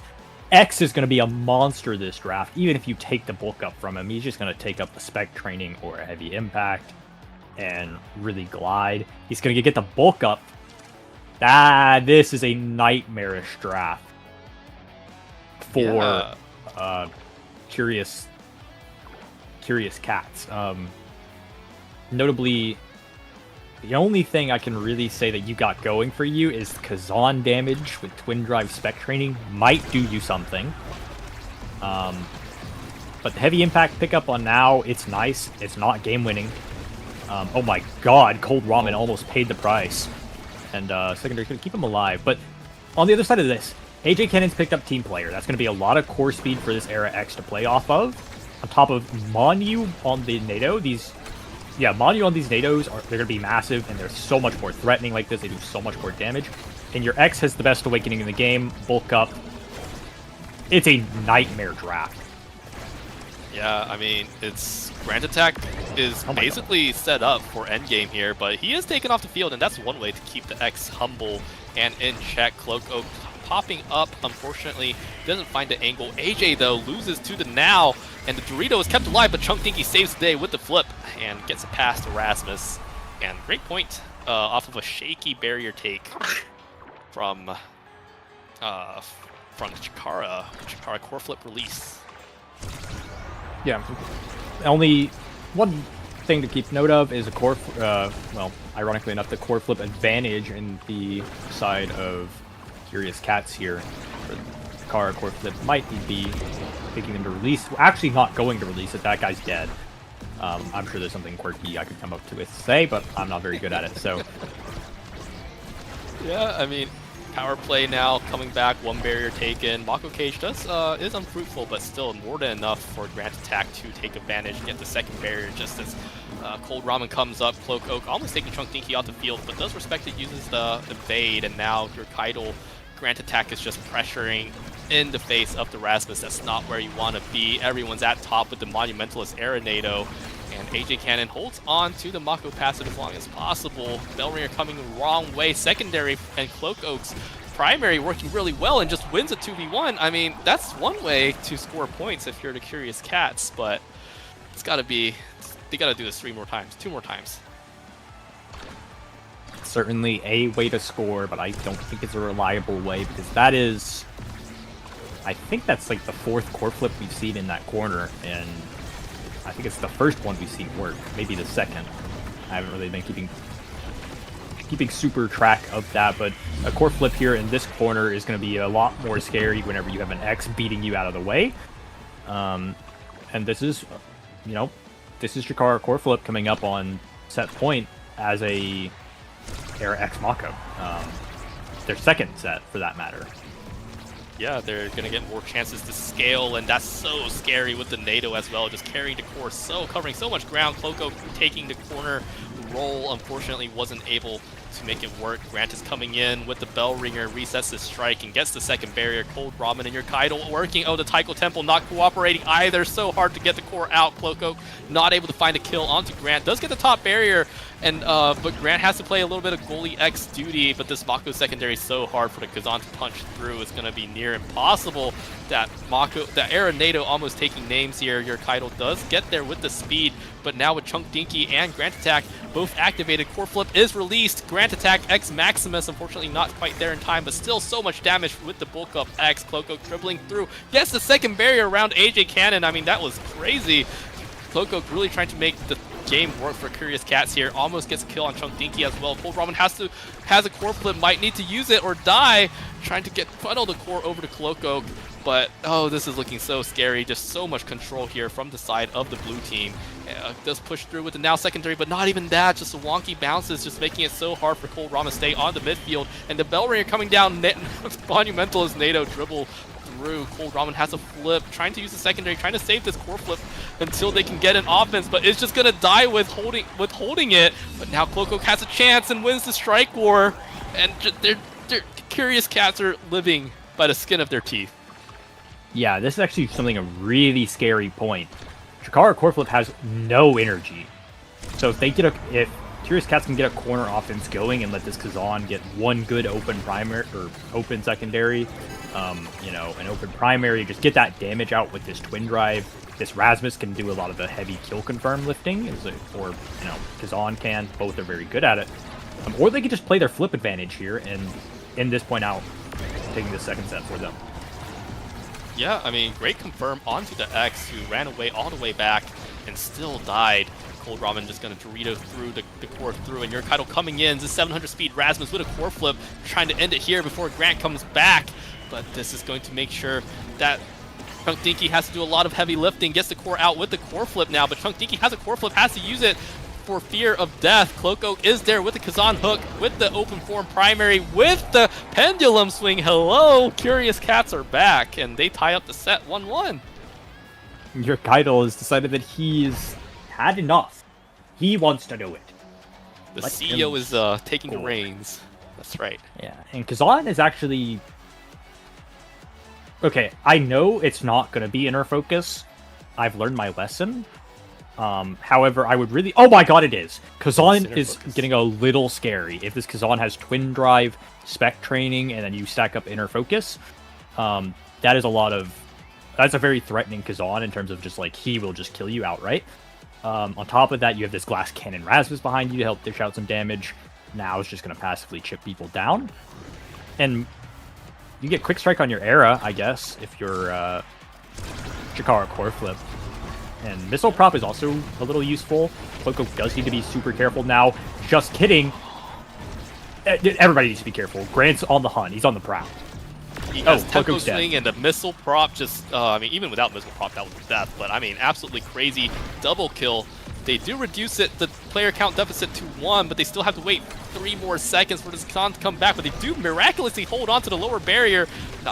This NATO's coming out, but Cloco saves it, just throwing herself in, trying to save the corporation from certain death and doom and despair. And Cold Ramen wins the strike war again. Grant Attack finally, and the double barrier coming out. Straight into the middle we go, but they do lose control. Coming in was Cold Ramen, played a little bit of footsie with the secondary, unfortunately didn't work out. Mako Cage coming out, this is so dangerous, but your Kaido does save it. Core Flip coming out from Chunkinky is going to seal the deal. And, I mean, it looks like Grant Attack has so much damage on him right now. Yeah, that is honestly just bulk up.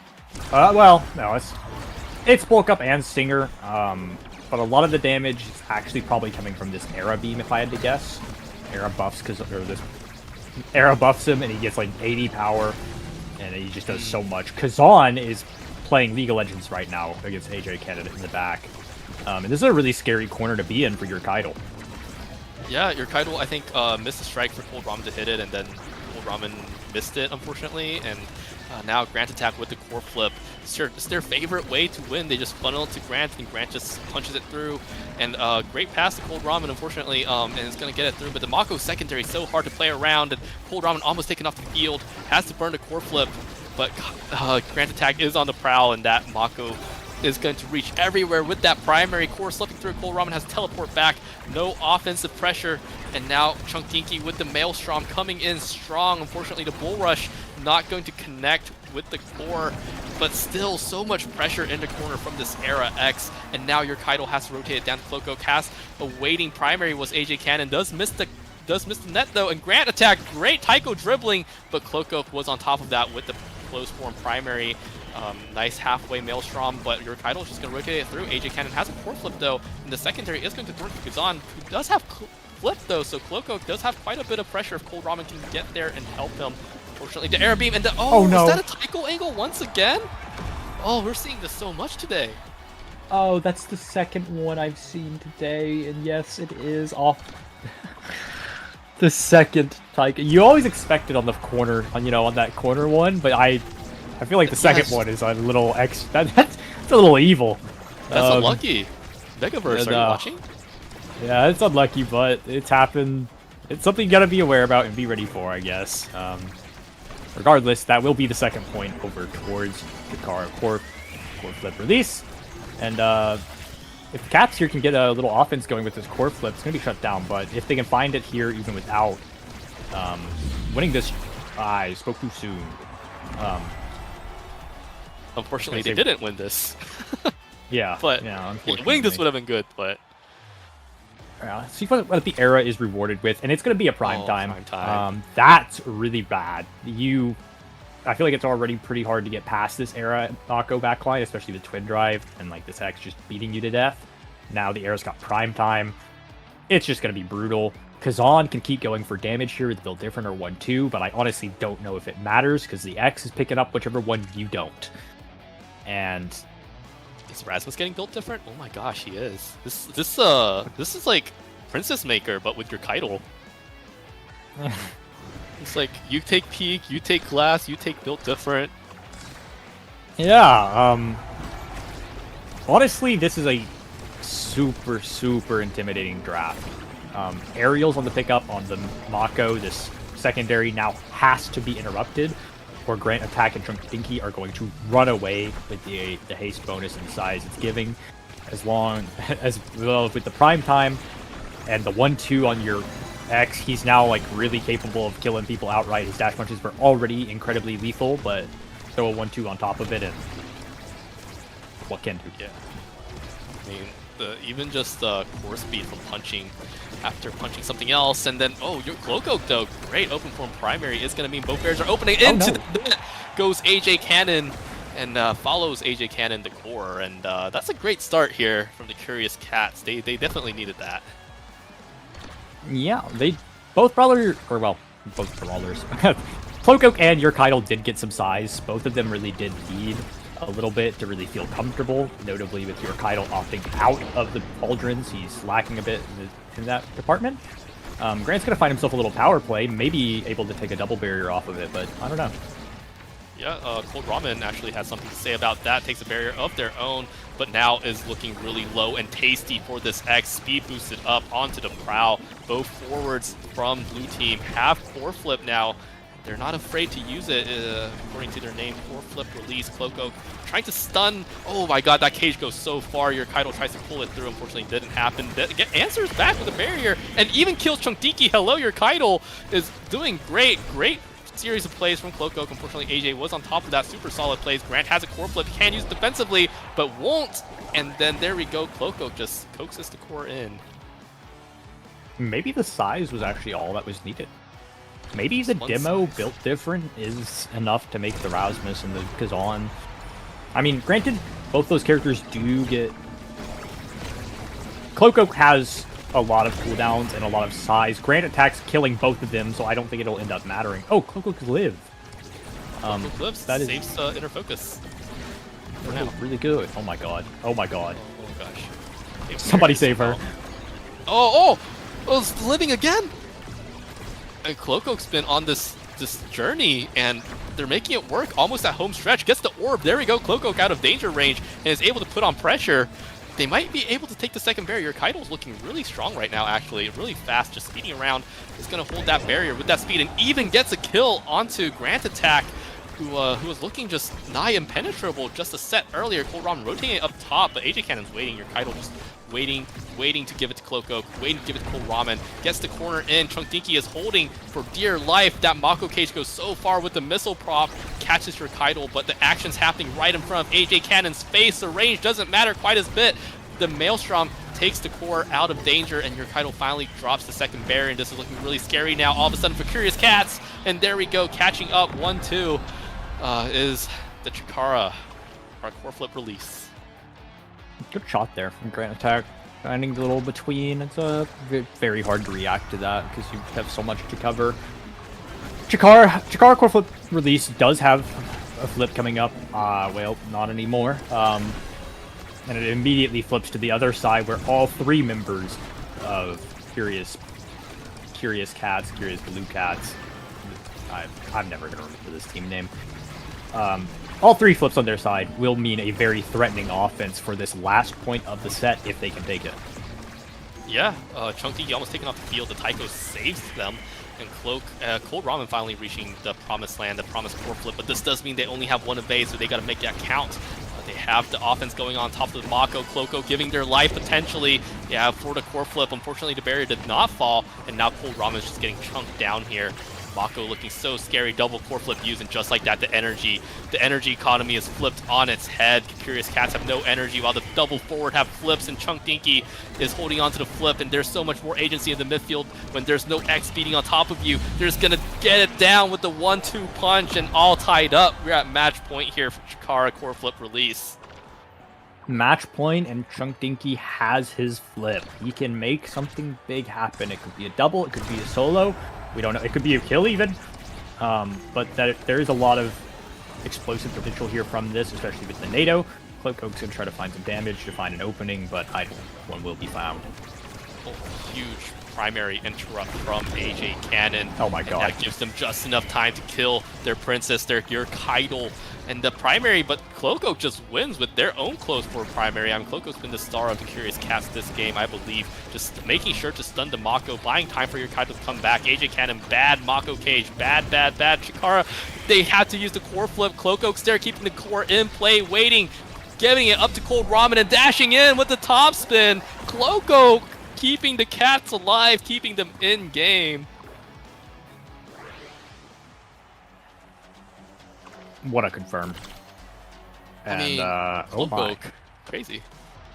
A couple of things here, and I think Kazan has to take Prize Fighter.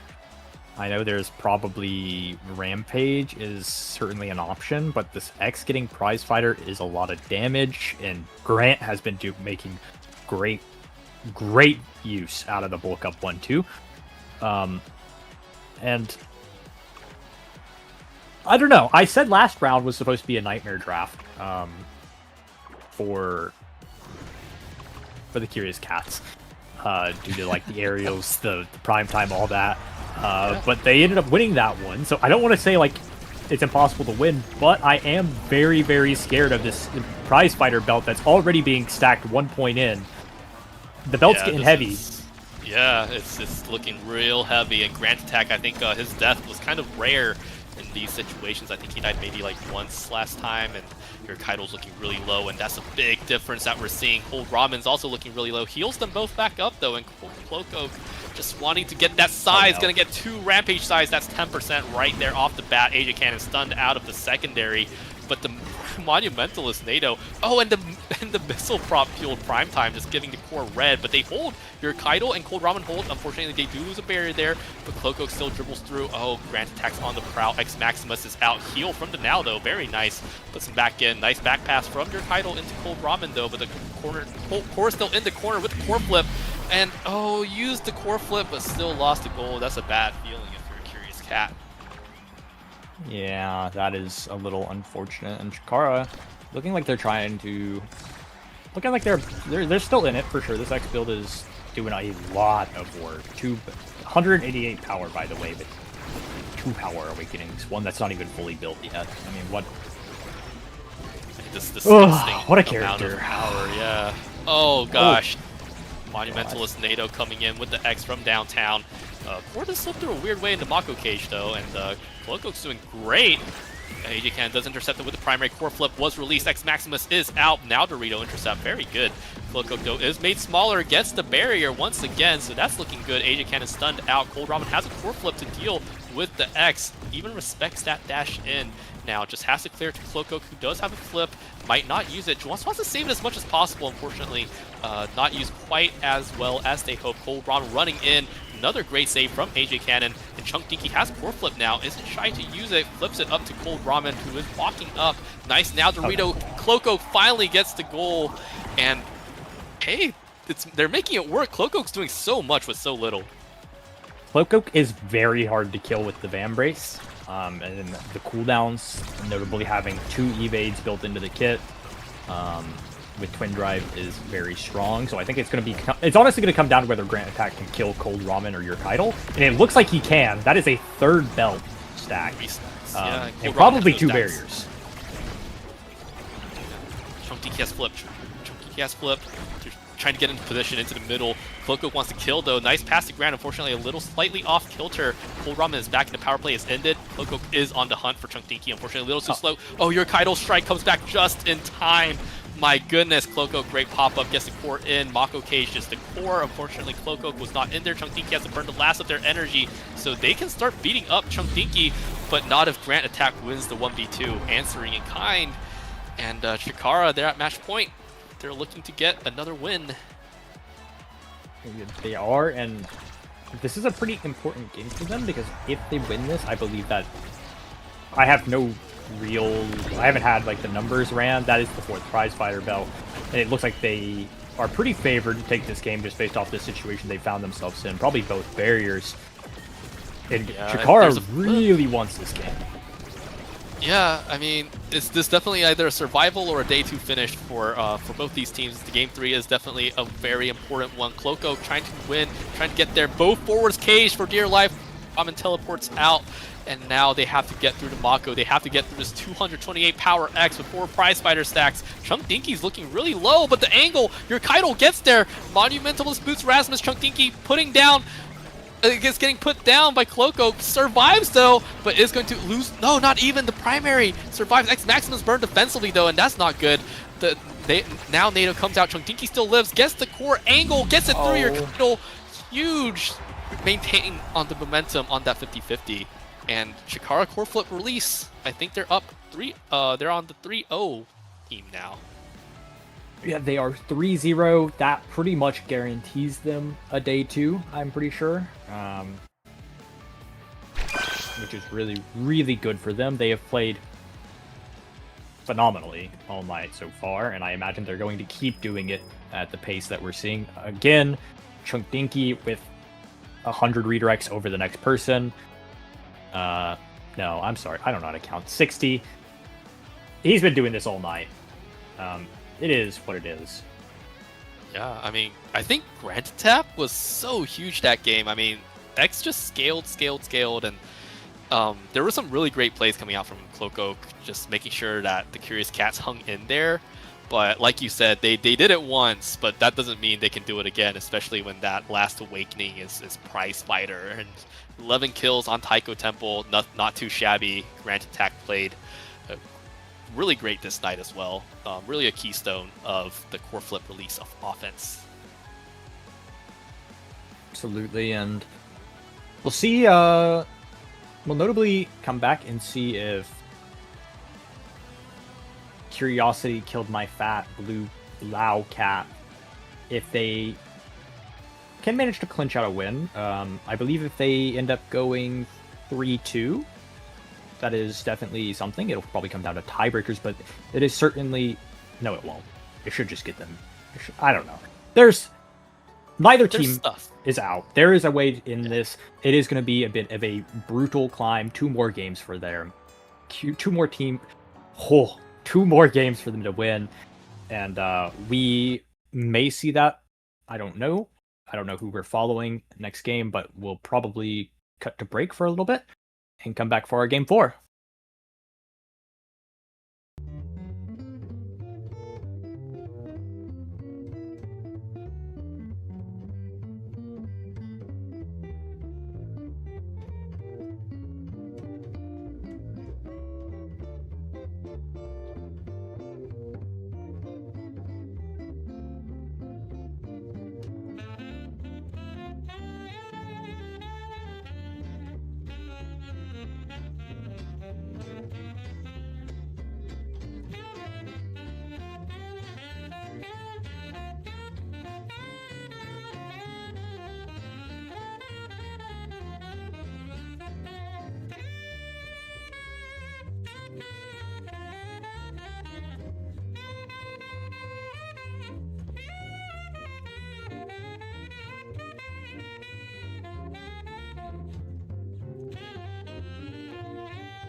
Hello, guys. We are back, and we are back at round 4. The game's getting heated. The battle for top 3 is getting really heated, and we are back with Chikara Core Flip Release having a great night so far.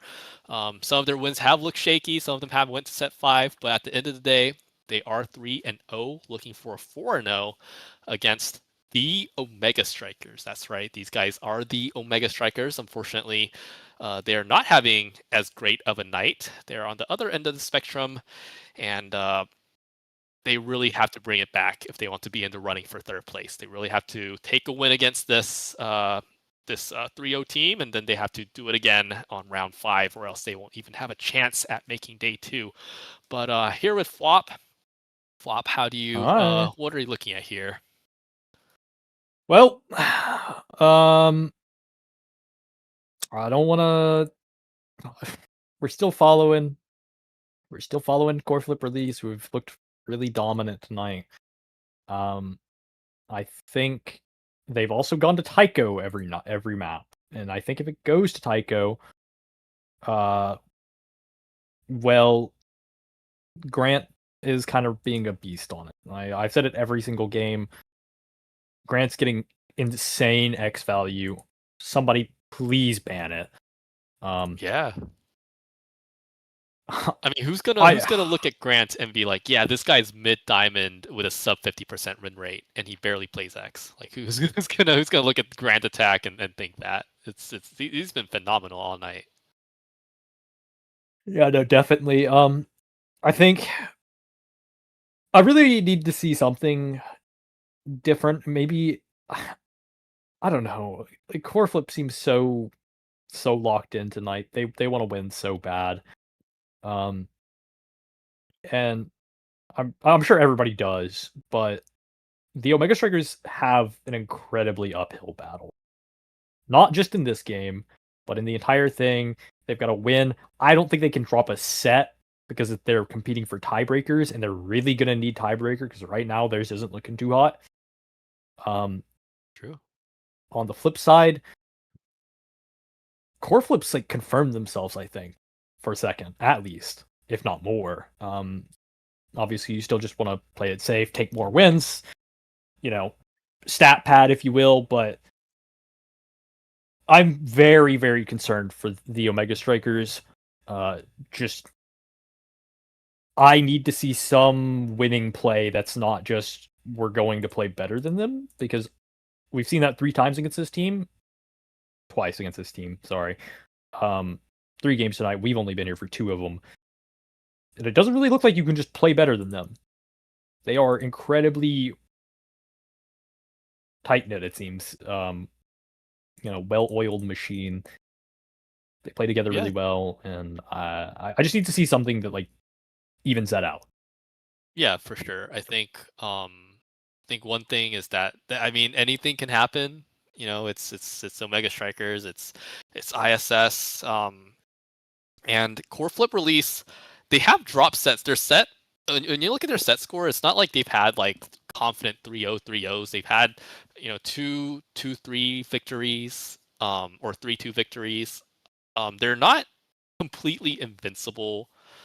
They do drop barriers sometimes. Like it can happen.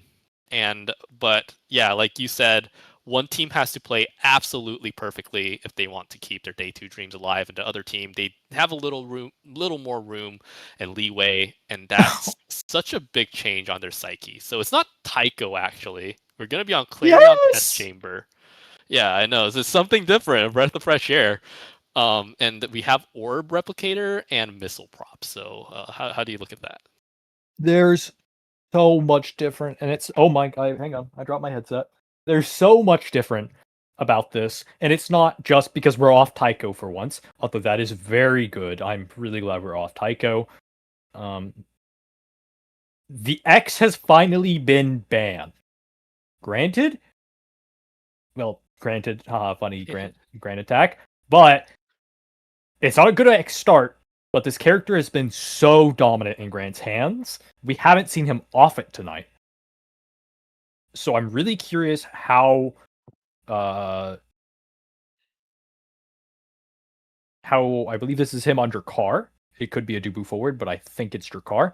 How he holds up on the Drek, if he's nearly as dominant as he is, because X is very strong in the meta right now. And he's gotten it every game, as long as getting it on a very good map. And now we're jumping to a character like Drakkar, who is assertively more niche, still very strong, but not as simple to do as just like, haha, hit your buttons on X, hits on the goalie. And we're also on Clarion, a map that plays out pretty differently than Tycho, I'd say. Yeah, a little bit more variance based on the map, which variant that we encounter here. But I gotta say, like I feel like it's Missile Prop Drakkar, I mean, and Estelle. I feel like the picks have already quite scaled heavily in favor of blue team here. They definitely have. I think just overall off initial awakenings, blue team definitely does get a little bit more missile prop value. However, we can't sleep on Orb Dancer. Orb Dancer is very strong. If the Centauro decides to pick it up, he could become a real issue. Also, Atlas is very strong with missile prop. That gives a lot of damage that can be dumped into this Drakkar. And as suspected, Atlas and Drakkar are actually the only 2 opting into the missile prop this round. We have 4 Orb Dancers. Keep your eyes on the Orb spawns, and hopefully we'll see some people start gliding. Yeah, we might see a lot of speed, which is great. E-tier bad jump, unfortunately, means that Dafro has to hold all by their lonesome. Is back in position now, though. And first orb should be spawning in a bit here. Second orb should be spawning in a bit here as Knight tries to get the slice and dice going on, and a great range from Dafro with the missile prop and the strike shot, but unfortunately the core just comes right back in this Gates of Obscura variant. The edges are toxic, they are poisonous, they do a lot of damage to you. It's going to be really hard clearing into those. Chunkinky already low, gets their second orb though, whereas Grant Attack just pushing through with their shotgun. Gets hit by E-tier though, has to stay a little humble, has to use their evade, but now is just cracked. But missile prop strike shot uses their second evade, gets into the Obscura variant, which slows them down. Chunkinky misses the piercing shot follow-up after the Crystal Thorns. Knight just playing really dangerously, does get it through to crack Grant, who is back now though, so they can get out of that corner now, and Knight is the one looking low now. Forces a flip out of Chunkinky, who really doesn't want to be in the cracked range here. Knight is walking forward, but is going to be bait from AJ. Dafro was too late on the trigger of the Celestial Intervention. Great strike shot though, has the core flip, and gets it past AJ Cannon. But oh, the piercing shot and the Molten Blast. Dafro had nowhere to clear and did not use the core flip. Yeah, and we are starting to see a little bit of this Drakkar issue. Notably, Drakkar into Atlas is, at least from what I've played, from what I'm seeing, that matchup kind of sucks. Like, you don't really have a lot of options you can do as Drakkar. It feels like you kind of just, you have to match his primary with your shotgun, but even then, you know, he still just, like, clears away, and there's not much you can do about it. As long as with this Juno here, that's going to be help relieving some pressure every once in a while. A bunch of damage is going to be coming through. So I'm really curious how Drakkar is going to keep holding up as these points go on, as Hot Shot comes in, you know, not rapid fire, but heavy impact, etc., the cooldowns, the core speed. A lot of that will be very impactful. Tier's probably going to be looking to put this in with Flip very soon, if I have to imagine. Just kidding, it will not be used. A good beam and a follow-up with shotgun will put it in. I don't really know. I don't like red side comp too much. Not because I think it's bad, I think Centauro just makes it weird. Yeah, I get it. I mean, Knight just taking out the field, resetting their orb stacks. E-tier only has 1, while AJ Cannon already has 5. Grant Attack forcing Dafro to use their core flip. Is looking really low though, so Knight is back with their cooldowns, has to watch out. Using the Oni's blade on the core there though. E-tier was there. And Grant Attack's just going to get away scot-free and take their orb. AJ Cannon looking healthy. Oh, both barriers almost gone. Chunkinky using the Atlas variant to full extent. Knight is trying to catch up back from downtown. It's going to take him a while to come back though, and now Chunkinky and Grant Attack have full reign over once they get these Blavos cleared out. Dafro's doing a great job of corner clearing, but now Knight is stuck on the other side of the field once again, just looking really slow and kind of half a character right now. Great save from Dafro, does save E-tier with full core flip, but now it's 2-0 and this double in all the core flip situation. You have barrier open here. Chunkinky's going to come in, piercing shot. Oni's blade does save it, but just lines it up for Chunkinky. But great saves from Dafro, great primary coming out as well. Grant Attack's looking dangerously low, but still, it's missile prop Drakkar. They can left click, right click it in, just like that. Yeah, Drakkar core flip. Drakkar core flip going to be picking up this first set. Grant's actually going to be in the lead. That could be a little threatening if he gets some damage going, an explosive entrance or a 1-2 punch, depending on how he prefers to play it. This makes him a little lethal, I believe. And on top of that, you've still got Deadeye, explosive entrance. Both of those are... You're getting a lot of damage on your team here. Built different on your Dubu. I mean, the hamster's getting big. And I don't really know... I'm not too happy with this red side draft. This kind of sucks. Peak performance on your Atlas is about the best you're going to get. Yeah. A little bit of a strike shot handshake there. Both goalies watch the VOD. Oh, what a moment. Just a little tip of the hats there, and both barriers open though. Great plays. AJ Cannon, unfortunately, Tofu Fortress not quite in sync and just gonna lose to the astral projection. Dafro just taking aggressive positioning and just makes it happen for their team.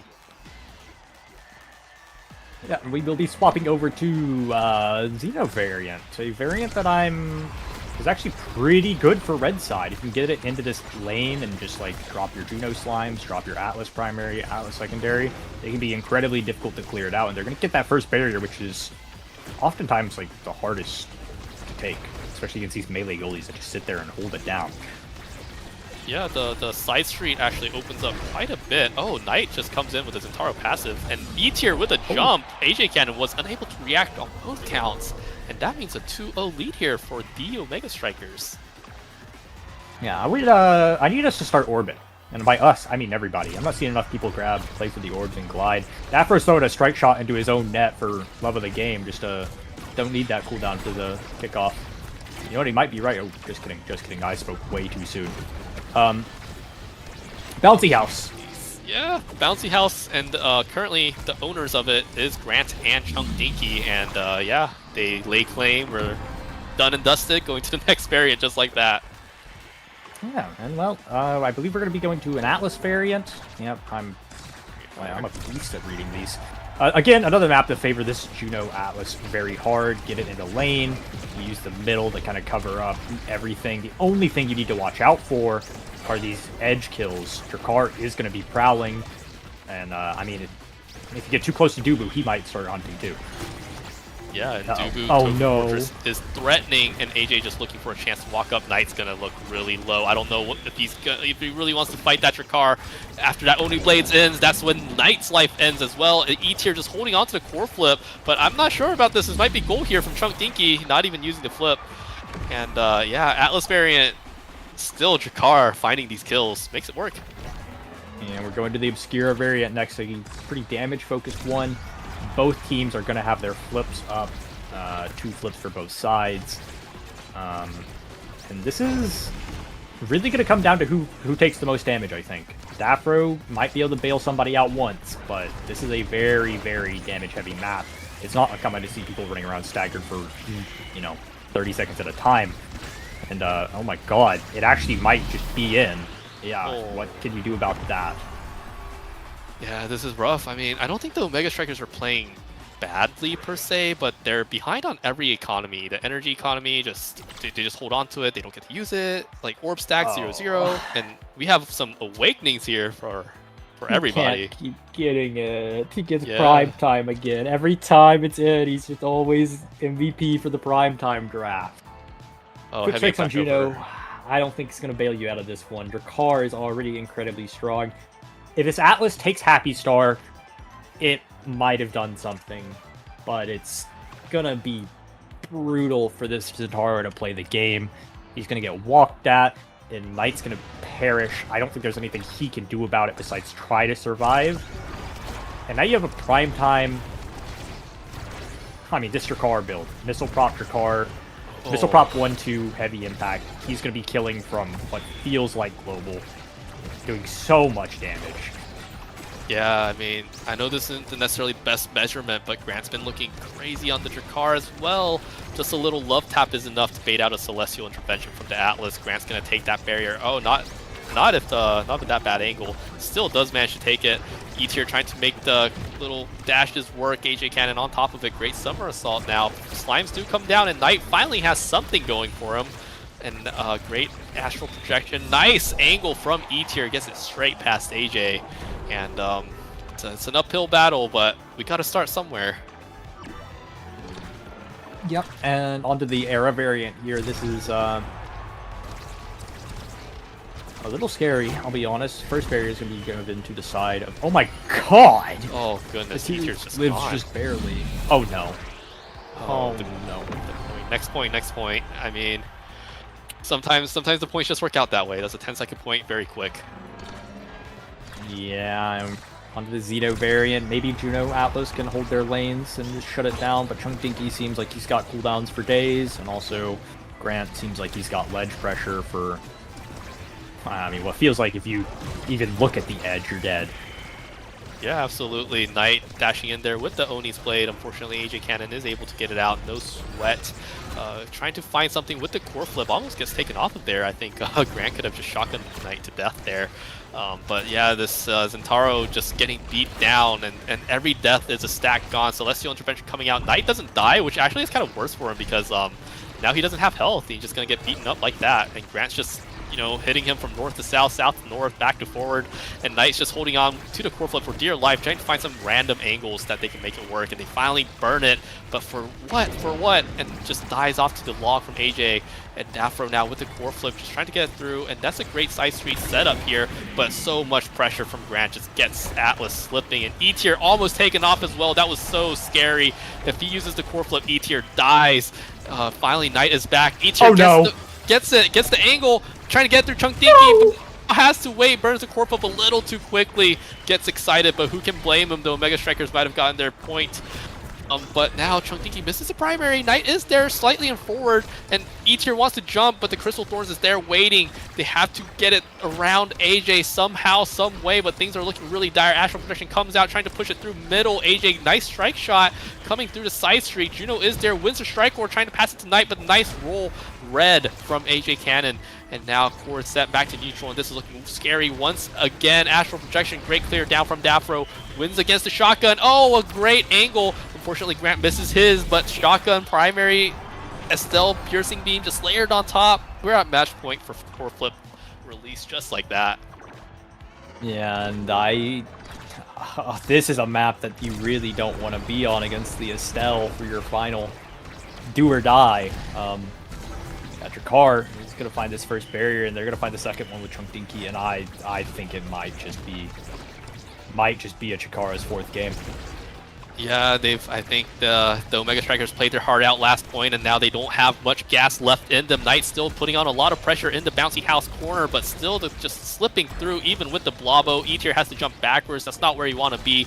Nice strike shot and a nice stun. Unfortunately, the core is still not in control for red team. Dafro saves it, has to use the core flip there, but it's a bouncy house variant, so the clear is so hard. Has to burn an ability right there. Secondary needs to come back right now or he's going to die.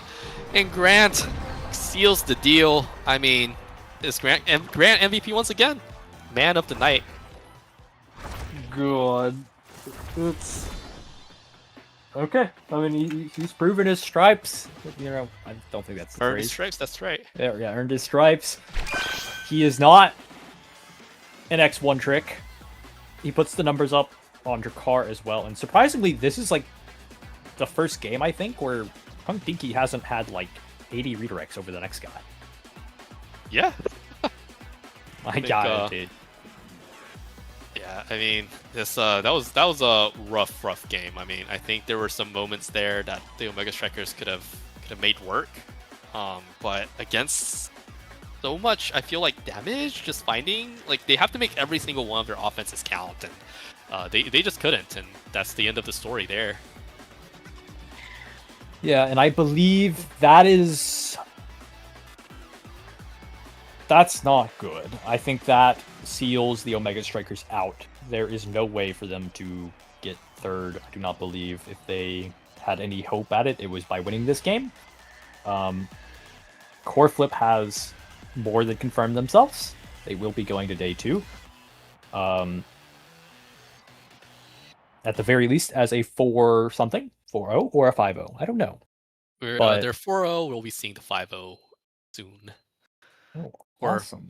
Yeah, I think they're fighting against Pudash, so if they win the next one, they'll be playing against each other for who gets the 5-0, who gets the 4-1. Oh, that'll be a fun match. Yeah, that'll be great.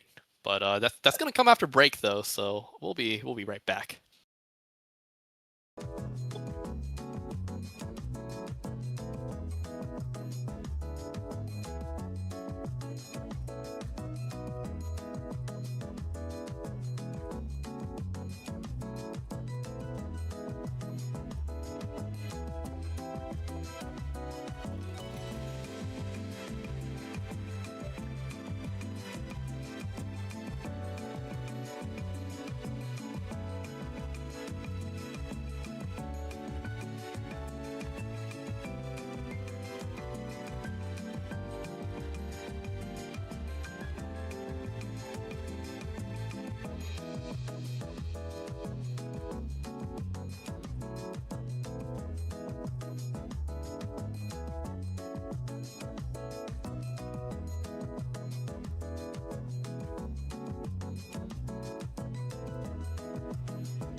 Welcome back, everybody. I'm joined here with Pato again for the last game of Season 6 Finale Day 1. This game has a lot of stakes to it.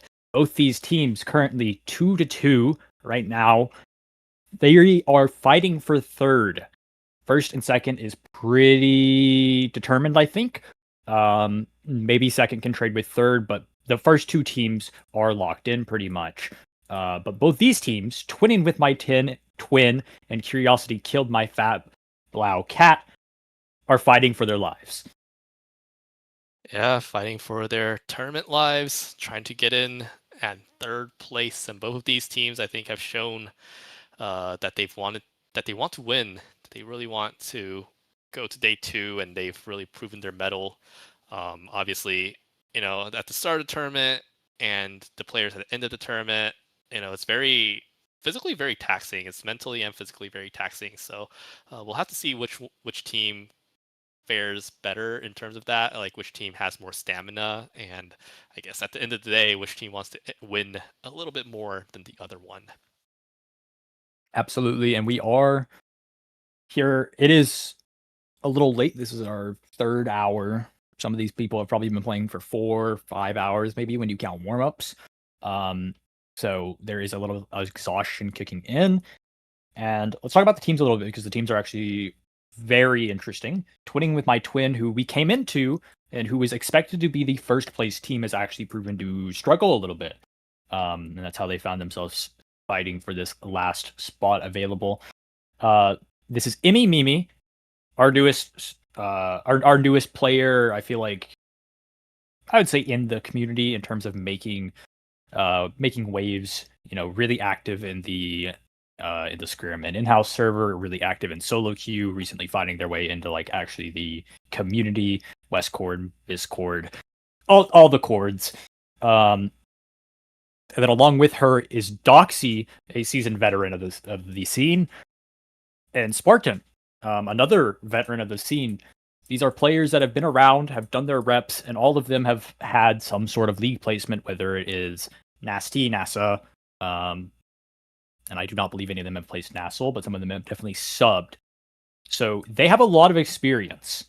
And on the flip side, Curiosity Killed My Fat Blau Cat, Your Kydal, Cloak Oak, Cold Ramen.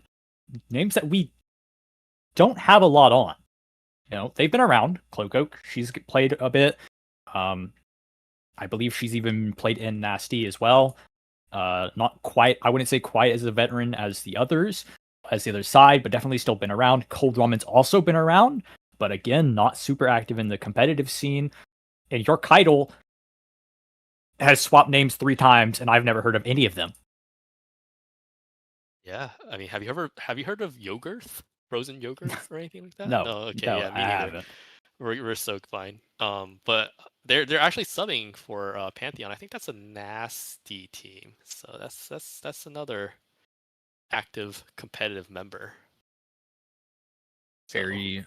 Yeah. So they're actually pretty evenly matched. They're 2-2. They've both dropped games to Pudash in the retirement home, and the Core Flip release. So those are the top 2 teams. They've lost to the top 2 teams, and now it's very fittingly they're going to be fighting against each other to determine which is the third place. So honestly, pretty clear-cut ending, all things considered, to tonight.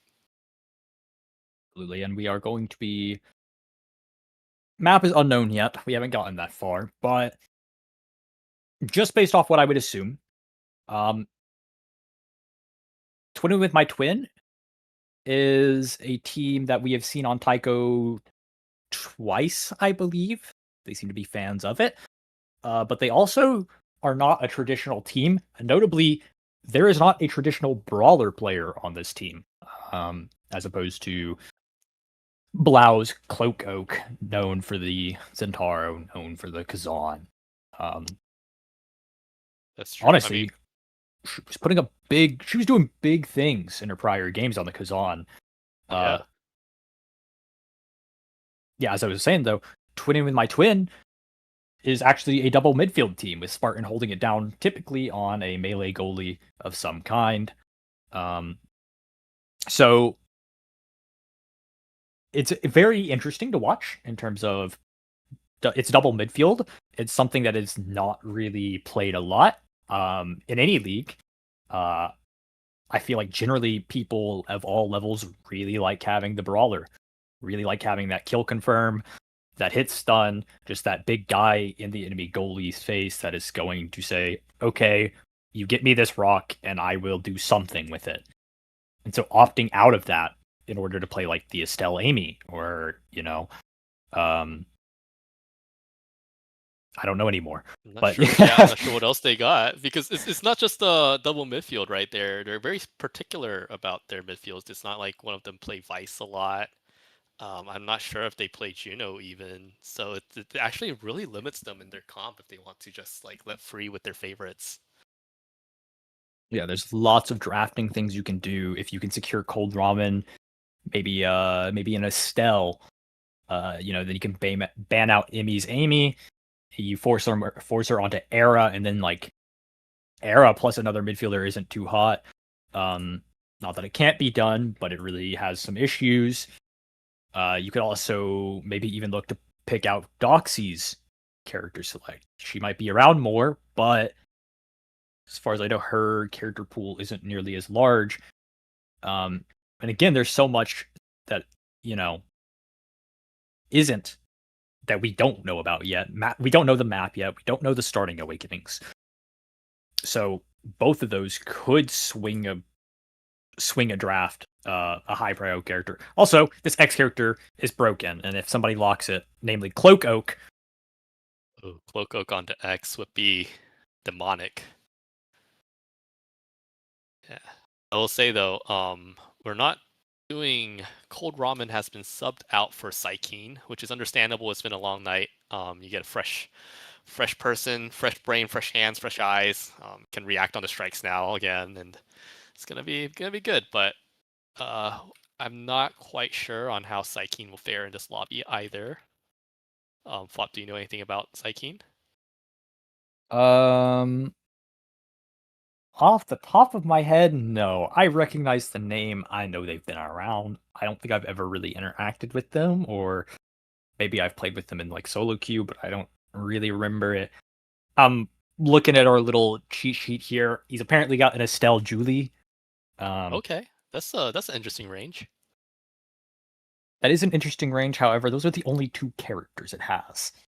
So, and Estelle's already a pretty high prio pick. Yes, for sure. Estelle's definitely a high prio pick. Yeah, we are. It'll be interesting to see what the play here is. Yeah.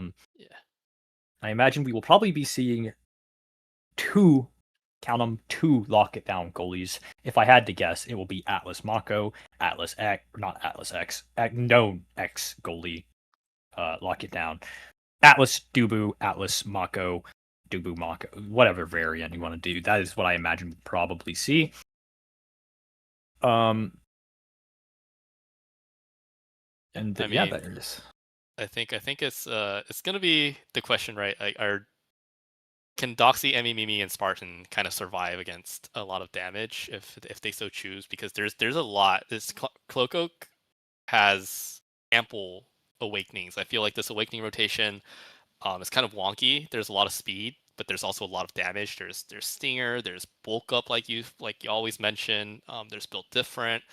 It's just so hard to avoid damage. Like, you can take Omega Infuse Accelerant, which is I feel like this patch in a nutshell is speed and damage. You take more damage and you go faster. So I think I feel if Spartan can secure the Atlas, it might save the team a little bit more. But if Spartan is banned out or Atlas is taken, I feel like it might be really scary to survive. But it's really gonna depend on the maps, right? Do you feel like there should be any maps that Emmy and Doxy should be going for here, that Twins should be going for? To be quite honest, I have to find the map pool. I've only seen Tycho and Clarion tonight. I do think Clarion. Hey, we saw Inkies. Oh, Inkies would actually be a really good map for them to go. With the Juno, with the Amy, that makes sense. Yeah, where is the map pool? Let's let's see. Finale. Oh, I got it. Okay. Oh, wait, there are some banger maps on here that we haven't seen. Hello? Auten City. Sheeple, Auten wake City. up. Take us to Auten. Clarion is an option that they could look for. Albeit that is a bit of a corner map, but I think you can make double midfield work where you just keep possession forever and you play the portals. Inkies is definitely an option as well. I think that would be very, very favorable for Twin. Those are really it. Without a traditional brawler, this map pool isn't great for you. You can't really go Tycho. I mean, you can, but Tycho. Oh, we're on Tycho. Surprise. Shocker. Oh, it's a prize fighter start, so that's gonna be some kills coming up. Well, oh my god. We're seeing that. The meaty is coming out. I don't even know how. Is it Meanie? It's Meanie. Meanie, yeah. No. Oh gosh, no, it's Finny Gino. Meanie. Yeah. What? What's going on? Okay, what a comp. All right, so prize fighter start. We have Dubu era Juno. Gotta say that comp sucks, unless that is like a Juno goalie. I'm pretty sure it's probably Doxy's like an era Juno. goalie. I'm inclined to believe it's Doxy Juno. Yeah. And on the flip side, we're probably looking at Atlas. Oh, Kazan. Oh, Asher goalie. Kazan Asher forward, goalie. right? Yeah. Yeah. With prize fighter start, this is surprisingly not the draft I was expecting. I was expecting a bit more of a bloodbath draft. Notably, I mean, the Feeny has come out, but this is a midfield Feeny, so it is not going to have the luxury of dumping cooldowns on players as you would traditionally like to do. As well as just having a Juno Dubu, you're going to really struggle with kill confirms. I guess you do have the Tycho Drum to make up for it. But I am, off initial looks, thinking that Estelle Kazan will probably get more out of the prize fighter here. Just because of you're going to be able to confirm, you're going to be able to take it to a corner. Estelle's going to be able to hit a beam, hit two people. Kazan's going to be able to hit his open primary, hit two people. And all the time, this Asher is going to be able to just kind of hold it down, perma. And if she gets to hit somebody, she gets to hit somebody. Yeah, I think like this, it's gonna be really hard. Juno Feeny is gonna have to get really creative with their skill placements to match in terms of damage. But Juno does do a lot of passive damage. They're both taking max souls though, so I feel like they're looking to run around a little bit more. So we'll really have to see. All six did take prize fighter though, flop. Yeah, that makes sense. Berserker is a nothing burger awakening. Actually, the Juno has managed to find both barriers. That's not quite what I was expecting. That will be an early level 2 advantage. They can do something. All the forwards have mag souls besides Cloak Oak, who has opted into a vicious Vam Brace. That will help a little bit with the damage, although, again, you are giving up the speed of Slick Kicks and or mag souls in order to survive. So we'll really just need to see if you can get a lot of the Kazan value, because it is actually really hard to score on brawlers without Slick Kicks, especially into melee goals. Yeah, Spartan on the Dubu holding it down. Tofu Fortress did come out, but Cloco finding a barrier even so. And I think everybody's level 2 except for Emmy, who might turn level 2 now with the power of ability. There we go. She turned level 2. Big Finish comes out immediately, but Psykeen just kicked it right back. And your Kaido does get the clear. Your Kaido wants to hit level 2, get the pass splitter. Oh, gets out of the way. Unfortunately, the dash misses. And that opens up the goal for Doxy to just hit it in. Oh no, where are we flying to? We must stay. The core flip for the side, well, really about 3 core flips for the side of Twinning with my Twin will mean that this initial kickoff is very scary. Spartan's lost his barrier to air. I will flame him a little bit for fun. And with the core flip is actually going to mean that it's kind of evened out. A lot of damage on Psykeen. Unfortunately, I don't think they can confirm. I'm lying. They did. Second prize fighter belt for Imi Mimi. Yeah, it's kind of crazy that the Cine can confirm kills with a big finish like that. That's not easy as it seemed right there, but Emmy just making it work. Power play did end with 1 barrier though, so looking not bad. Cloco almost knocked off the field. That's looking scary. Emmy's finding these cross misdirections, and it's working out so far. And Doxy putting on a lot of passive damage. Cloak wants to touch the core to get the Van Brace proc. Your Kaido has to step in to help, but Cloak has to shirk away from the play, kind of choke out, dodges Emmy's misdirection this time though. And now Psykeen rotating it up, but Cloak not quite there, and the core comes back to your Kaido. Blobbo unfortunately dropping at a weird spot, but a lot of damage being put onto Cloak. The Kazan looking really low, as he is a Kazan, I guess, after all, made of paper and glass, but Cloak finding a kill onto Emmy is going to be huge. They do lose a barrier, and Spartan walking up with a core flip is going to be really scary. Core in possession of Cloak though. Psyche misses a piercing shot. That means there's another chance. Doxy holding the core with the flip. Cloak walking up, but not quite there in time. And now Cloak is looking really low, and that, misses the drum, which would have killed Cloak, I believe.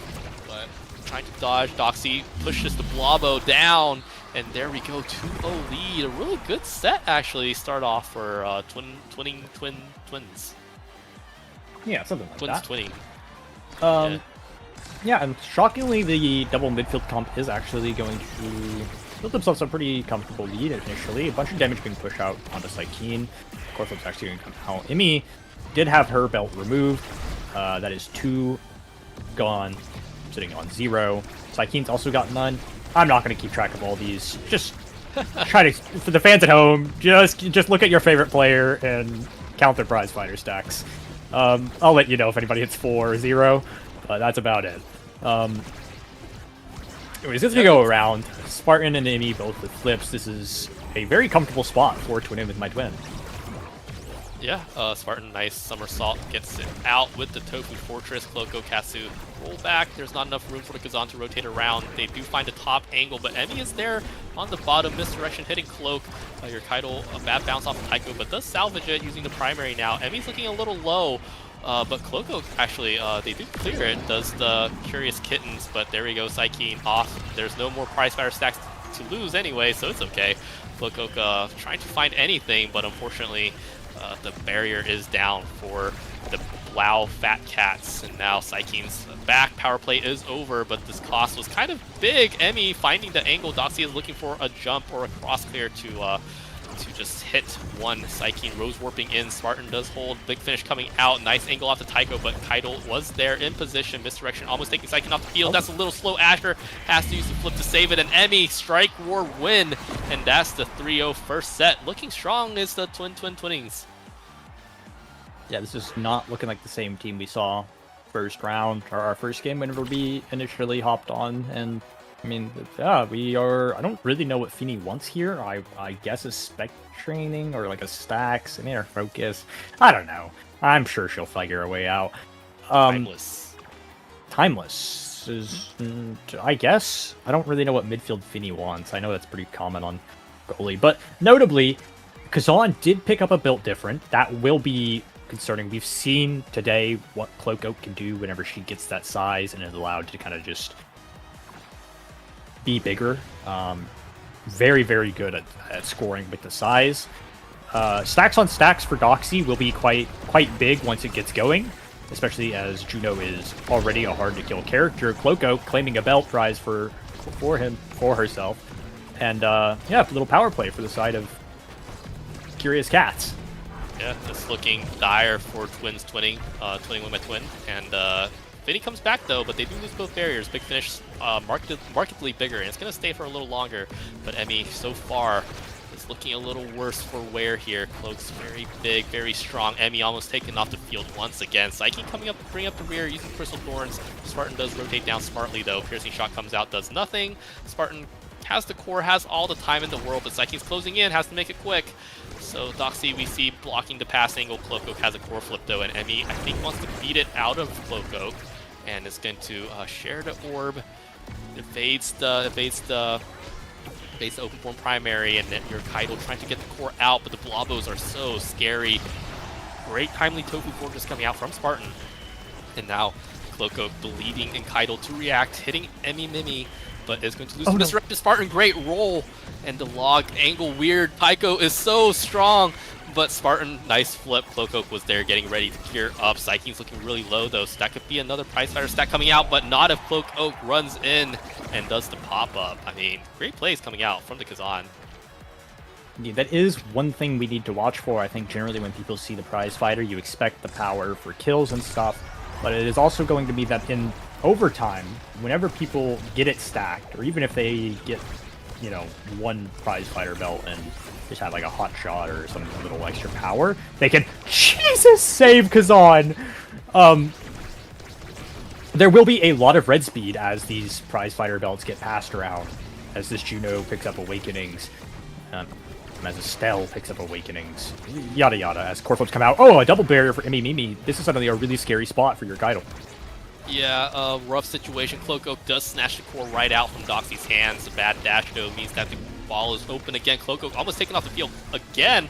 Big finish coming out. Cloak Oak surviving, though, but a flip from Mimi straight to Psykeen, who passes it to Doxy, who dashes in and gets the goal. Yeah, it was really good, really good to not try to force through the flips. Trading flips there is not necessarily terrible. It's still better than nothing, but you know what? Scoring is better than trading, so... Yeah, if you're going to use a flip, if you're going to trade a flip, make sure you score with it. That's pretty good. Doxy does a fake Cloak Oak. That's going to be a barrier taken from Mimi, who is looking really low, though, so has to watch out. Cloak Oak's on the hunt, and Kazan is very easy to do kill confirms. Emmy is let go, though, but pressure is alleviated from the side of the Fat Cat stuff. And now the Curious Cats are on the back feet. Once again, Emmy is taken off the field, though, and now that's going to be a third stack of prize fighter for Cloak Oak. They want to make the set work. Doxy waits out a lot of stuff. Back passes to Spartan. Very nice. Rotates around, but Cloak Oak is there. Log hits to Kazan. Trying to get it out. Power play is over. One barrier is the casualty. Blavo is out. Misdirection tanked by Cloak Oak. That's a lot of damage. Big Finish coming out. Nice upward from your Kaido. Uses the primary to thwart Doxy as well. Nice rotate up. But Psykeen is there with the Rose Ward with the core flip. Cloak Oak is there, keep the core in the corner, trying to pile on damage, trying to pile on pressure, but it's not going to work this time. Your Kaido, nice 90-degree angle. Blavos are coming down from the skies, is cleared out from Cloak Oak, uses top spin, gets it past Spartan, and now both sides have barriers open, but your Kaido misses the corner angle, and now there's a chance for blue team to make things happen. Once again, Cloak Oak saves the team, saves the Curious Cats. Crystal Thorns coming out, Cloak Oak, great angle, forcing out Spartan's core flip. Psyche misses. And now the Blabo works, but Kaido is right there. Two Fortress coming out, not working the way Spartan wanted to. Mimi getting a little creative with the created terrain, but now your Kaido has to hold against two midfielders, one with Flip, one with Slimes. The Slimes coming out, passing to Mimi. Unfortunately, pass cut by Psykeen. Psykeen bouncing around to Taiko. Your Kaido has to deal. Pass splitter comes out, blocking the pass angle. Big Finish is weighted out as well. Great holes coming out from the double midfield. Cloak Oak wants to get control here with the core flip. They can get in a good position in this set if they make it work, but the core flip from Mimi finally connects, and there we go. The twinning with my twin team. Pretty decisive lead now. Yeah, go ahead, take yourself a break. You made it forget.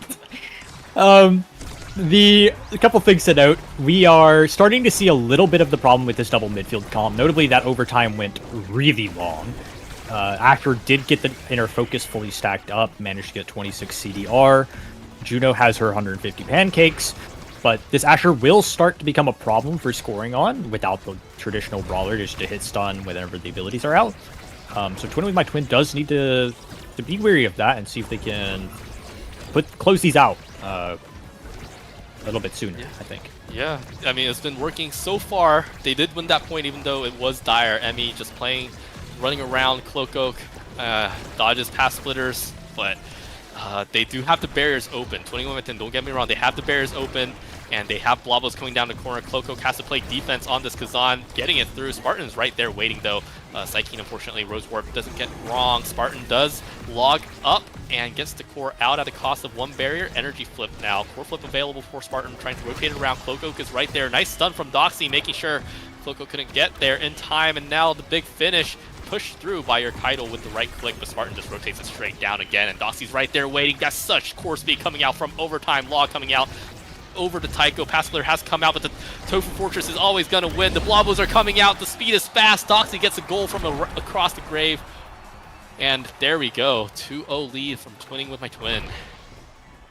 4 prize fighters, and it will not be enough for the side of the Curious Cats. Juno's going to be rewarded here with whatever Juno would like. A bulk up would be pretty cool. Just go ahead and take it. Get yourself some health. Keep your stacks up. It's power as well, so eventually you'll kick over. Kazan's not really left with too much. Asher's going to be able to pick up the peak performance, which will help a lot against these ranged characters, being able to walk forward, take aggressive interactions that kind of force them in spots like... It gives you just way more time to react to like the projectile spam. And I gotta say, I actually really like this draft for red side. Peak performance Stinger, that's a lot of damage. Sorry, I said peak performance. Stinger is a lot of damage. Stinger's a lot of damage. Peak performance is just going to let them have the comfortability to, like, do that damage. And Glass Cannon's also going to help a little bit in that. Psykeen? Perish? Oh, right in top of Dubu. Lives. Doxy's coming out. Log. Lives. I mean, Psykeen's just playing Man vs. Wild here. Does work out so far. The big finish is going to be huge. Psykeen finally taken off the field from the Tofu Fortress. But that means there is one less to defend. And oh, Tofu Fortress just starts giving up on itself, unfortunately. That means one barrier down, still barrier count in advantage for Twinning with my twin. Kaido did burn their primary now, so they have to hold on a little bit without their tools, but Psykeen is back at the opportune time, using the Rose Warp to triple the core. He even used the Crystal Thorns, but unfortunately not happening. Piercing shot a little bit too far away to make anything happen. Cloco fighting the Blobos, and nice rotate around from Spartan. Emmy has the position to use the core flip, pass splitter coming out, primary coming out, everything dumped. But that means no goal, and that means Red Team gets to live once again, and chance for a comeback. Psykeen pushed out of the way from the misdirection, has the Rose Warp back, but the Tofu Force is coming out, the Blobos coming out, holds the core in place, actually, giving your Kaido a little bit more time to adjust, and the angle wasn't quite there. Kaido pushed out of the way, has a core flip though, so is sitting pretty comfortable. Spartan rotating around to Emmy Mimi, who has the big finish lined up, using it on Psykeen. Doxy pass, gets the pass, using the core flip, gets the misdirection, nice pass to Emmy, unfortunately misses the receipt. Triple defense coming out with the Blobos reign supreme. Twinning with my twin, 1-0 lead. Yeah, 1-0 lead, and yeah, but 3 prize fighter lead. That's a very important stat we must keep up with. Oh, Doxy's dead! Just kidding. Prize fighters evened out or something. A power play for the side of Curious Cats. See if the core flip can end up claiming them. Maybe a barrier, maybe 2 if they're really lucky. There's 1. Doxy's back. And Doxy's stacks are reset. Tofu Fortress coming out, making terrain, pushing the core out towards your Kaido. Doxy holding the lower corner strong. Emmy coming up from the top, but the core slips past. Spartan rolling, trying to save. Misdirection, perhaps not quite what Spartan was expecting to have to wait, but oh, Cloco, great close form primaries, but still the barrier holds strong for Twinning with my twin. Passler has come out for the big finish, and it's popped, but there's still pressure for blue, but Doxy taking off field once again. I guess it's not too bad since she died so quickly. She didn't have time to reset all her stacks, but now Emmy is looking really low and tasty, and that's going to be Cloco right there, looking to take the second barrier, looking to take the goal, looking to take a 1-0 lead here for the Curious Cats, but not as Spartan's. Log just sneaks through. Oh, Doxy caught off position. Cloco gets it through Spartan, and there we go, 1-1 caught up from the Curious Cats. Yeah, that is brutal. That is a 4 prize fighter Kazan with a glass cannon. 199 power. She will be red speeding off strike alone in overtime. And also just be doing an abundance of damage. The only saving grace is that it's a Kazan, and Kazan doesn't have a lot of scary dash punch or anything like that. I think out of all the brawlers, his kill is probably the easiest to react to. But even still. Yeah, you just saw Doxy just get blasted from the top ropes. That was absolutely scary. Your Kaido, great push with the primary. And Spartan has to hold strong against Cloaked Oak, 4-stack prize fighter. Monster gets it around, gets the log out, rolls somersault. Nice stun though, and a big finish, making sure that the lower barrier won't be taken, but just rotate up top. Doxy, nice pass to herself, but still has to deal until Emmy Mimi can find the corner. Make sure the core doesn't go past you. Going down low now. Your Kaido has a core flip though, so they have to watch out. Tofu Fortress coming out, misdirection coming out. Cloco not phased, just beating on Doxy instead. Spartan trying to get through to the Blobos, but this time misses the corner, and now Emmy has to, ooh, that was dangerous, but your Kaido gets it out of the big finish. Has a core flip still, just looking so comfortable. Spartan looking at an angle to rotate down. Emmy coming out with the secondary. Triple take doesn't make anything meaningful with the core though, and the core continues on. We're at overtime. The core speed is red. Absolutely, and very, very important to note, Cloak has retained the 4 prize fighter stacks. This Asher is fully stacked on Inner Focus. Juno has not stacked up their pancakes yet, but this is a very, very comfortable spot to be. Yes, you've lost your barrier, you have core flip, you're fast, you have all your cooldowns. You're still very, very comfortable if you're a cute cat. Yeah, barrier down is the saving grace though. Mimi looking really low. Cloak Oak, unfortunately, prize fighter doesn't go up to 5, but still putting Emmy out of the play is going to be huge. Is back though, and did put triple take on Cloak Oak, so it's going to be taking a little more damage. Misdirection looking dangerous. Cloak Oak does dance out of it though, and that's an odd angle with the big finish, but still, Keitel is managing to clear it. The Blobos are going super fast. Your Keitel dashes out of the way of the misdirection that could have very well killed. Cloak Oak has so much power to core. Goes slightly faster every time that Cloak Oak seems to hit it. Oh my goodness, that's the speed that we were waiting for, getting the barrier out from Spartan. Cloak Oak dashing down, has to pull. Mimi wins, and the Pathfinder doesn't come out, but wins the Strike Core, does Psykeen, and that's a huge one. Cloak Oak red cores in, and wow, they're looking to be in a strong position here, is the Curious Cats. They are, and we're starting to see a little bit of what I mentioned. That one, this Asher's gotten to a point where the ranged characters can't easily score on her. The cooldown, the Asher cooldown is just too much. 26 CDR from Inner Focus. I feel like it's an awakening that is slept on a lot, especially by just lower ranked players that don't realize how valuable 26 CDR is. And that just means that it goes overtime. And if it goes overtime, Cloak Oak's gonna find a way eventually. Oh no. Oh goodness, I mean, Cloak Oak needs to find a way, but they might not be able to hold on until Cloak Oak can get that Exodia going. They're looking for a kill on Emmy, but Spartan is doing such a good job of peeling for the midfield here, the vulnerable Finny, and now the Blobos are coming down. Psykeen has to tank all of them, and oh, it's looking so dangerous, but a double angle, the double barrier angle means that they might take the set. They're looking really good and poised. Cloak Oak, what a redirect, and there we go. What a play coming out from our Kazan. Curiosity killed the cat, the blue cat. They found their way, and the Asher's going to be rewarded with a prime time.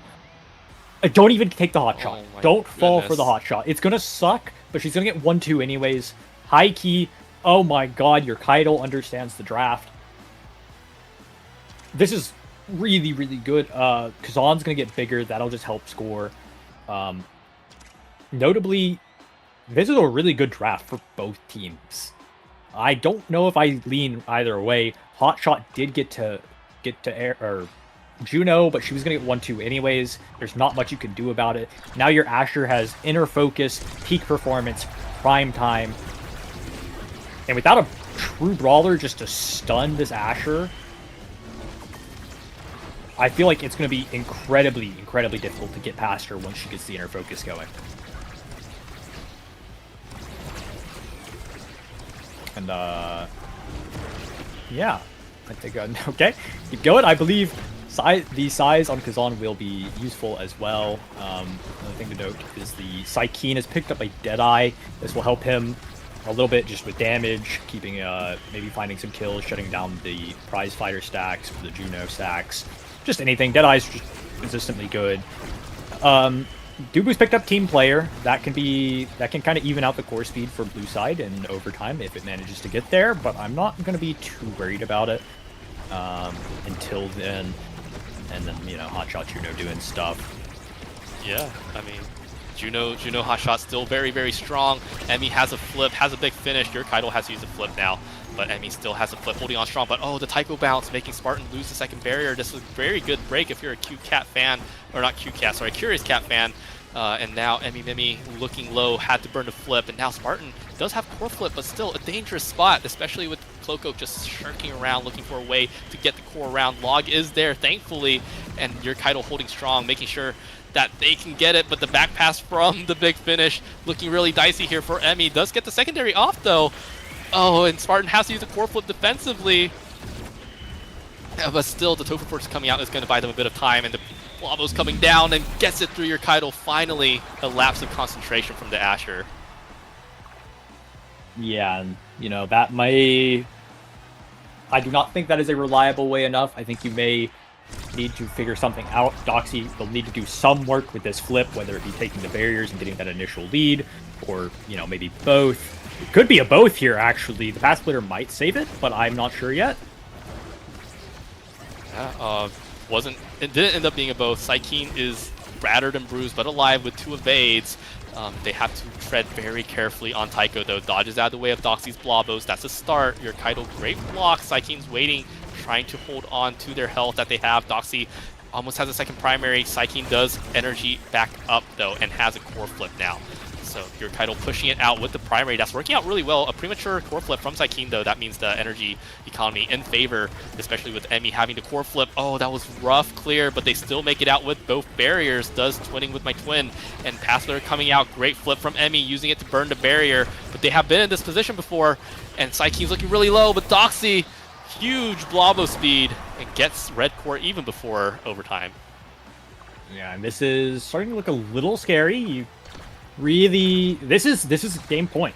Like, if Twinin puts this ball in the enemy net, that's it. They will be getting this 3rd place spot. And I mean, with Cloco being as low as she is, this core flip might need to do something big in order to get this point secured. But even still, it's forced to use just to survive. And now it is still very, very scary. Yeah, 1 barrier held on for dear life. Triple defense coming out from the Curious Cats. Psyche getting beat down once again. Teleport was nice. Pass splitter was nice, but big finish still reigns supreme. Emmy finally gets it. And now misdirection forcing your Kaido to use the core flip.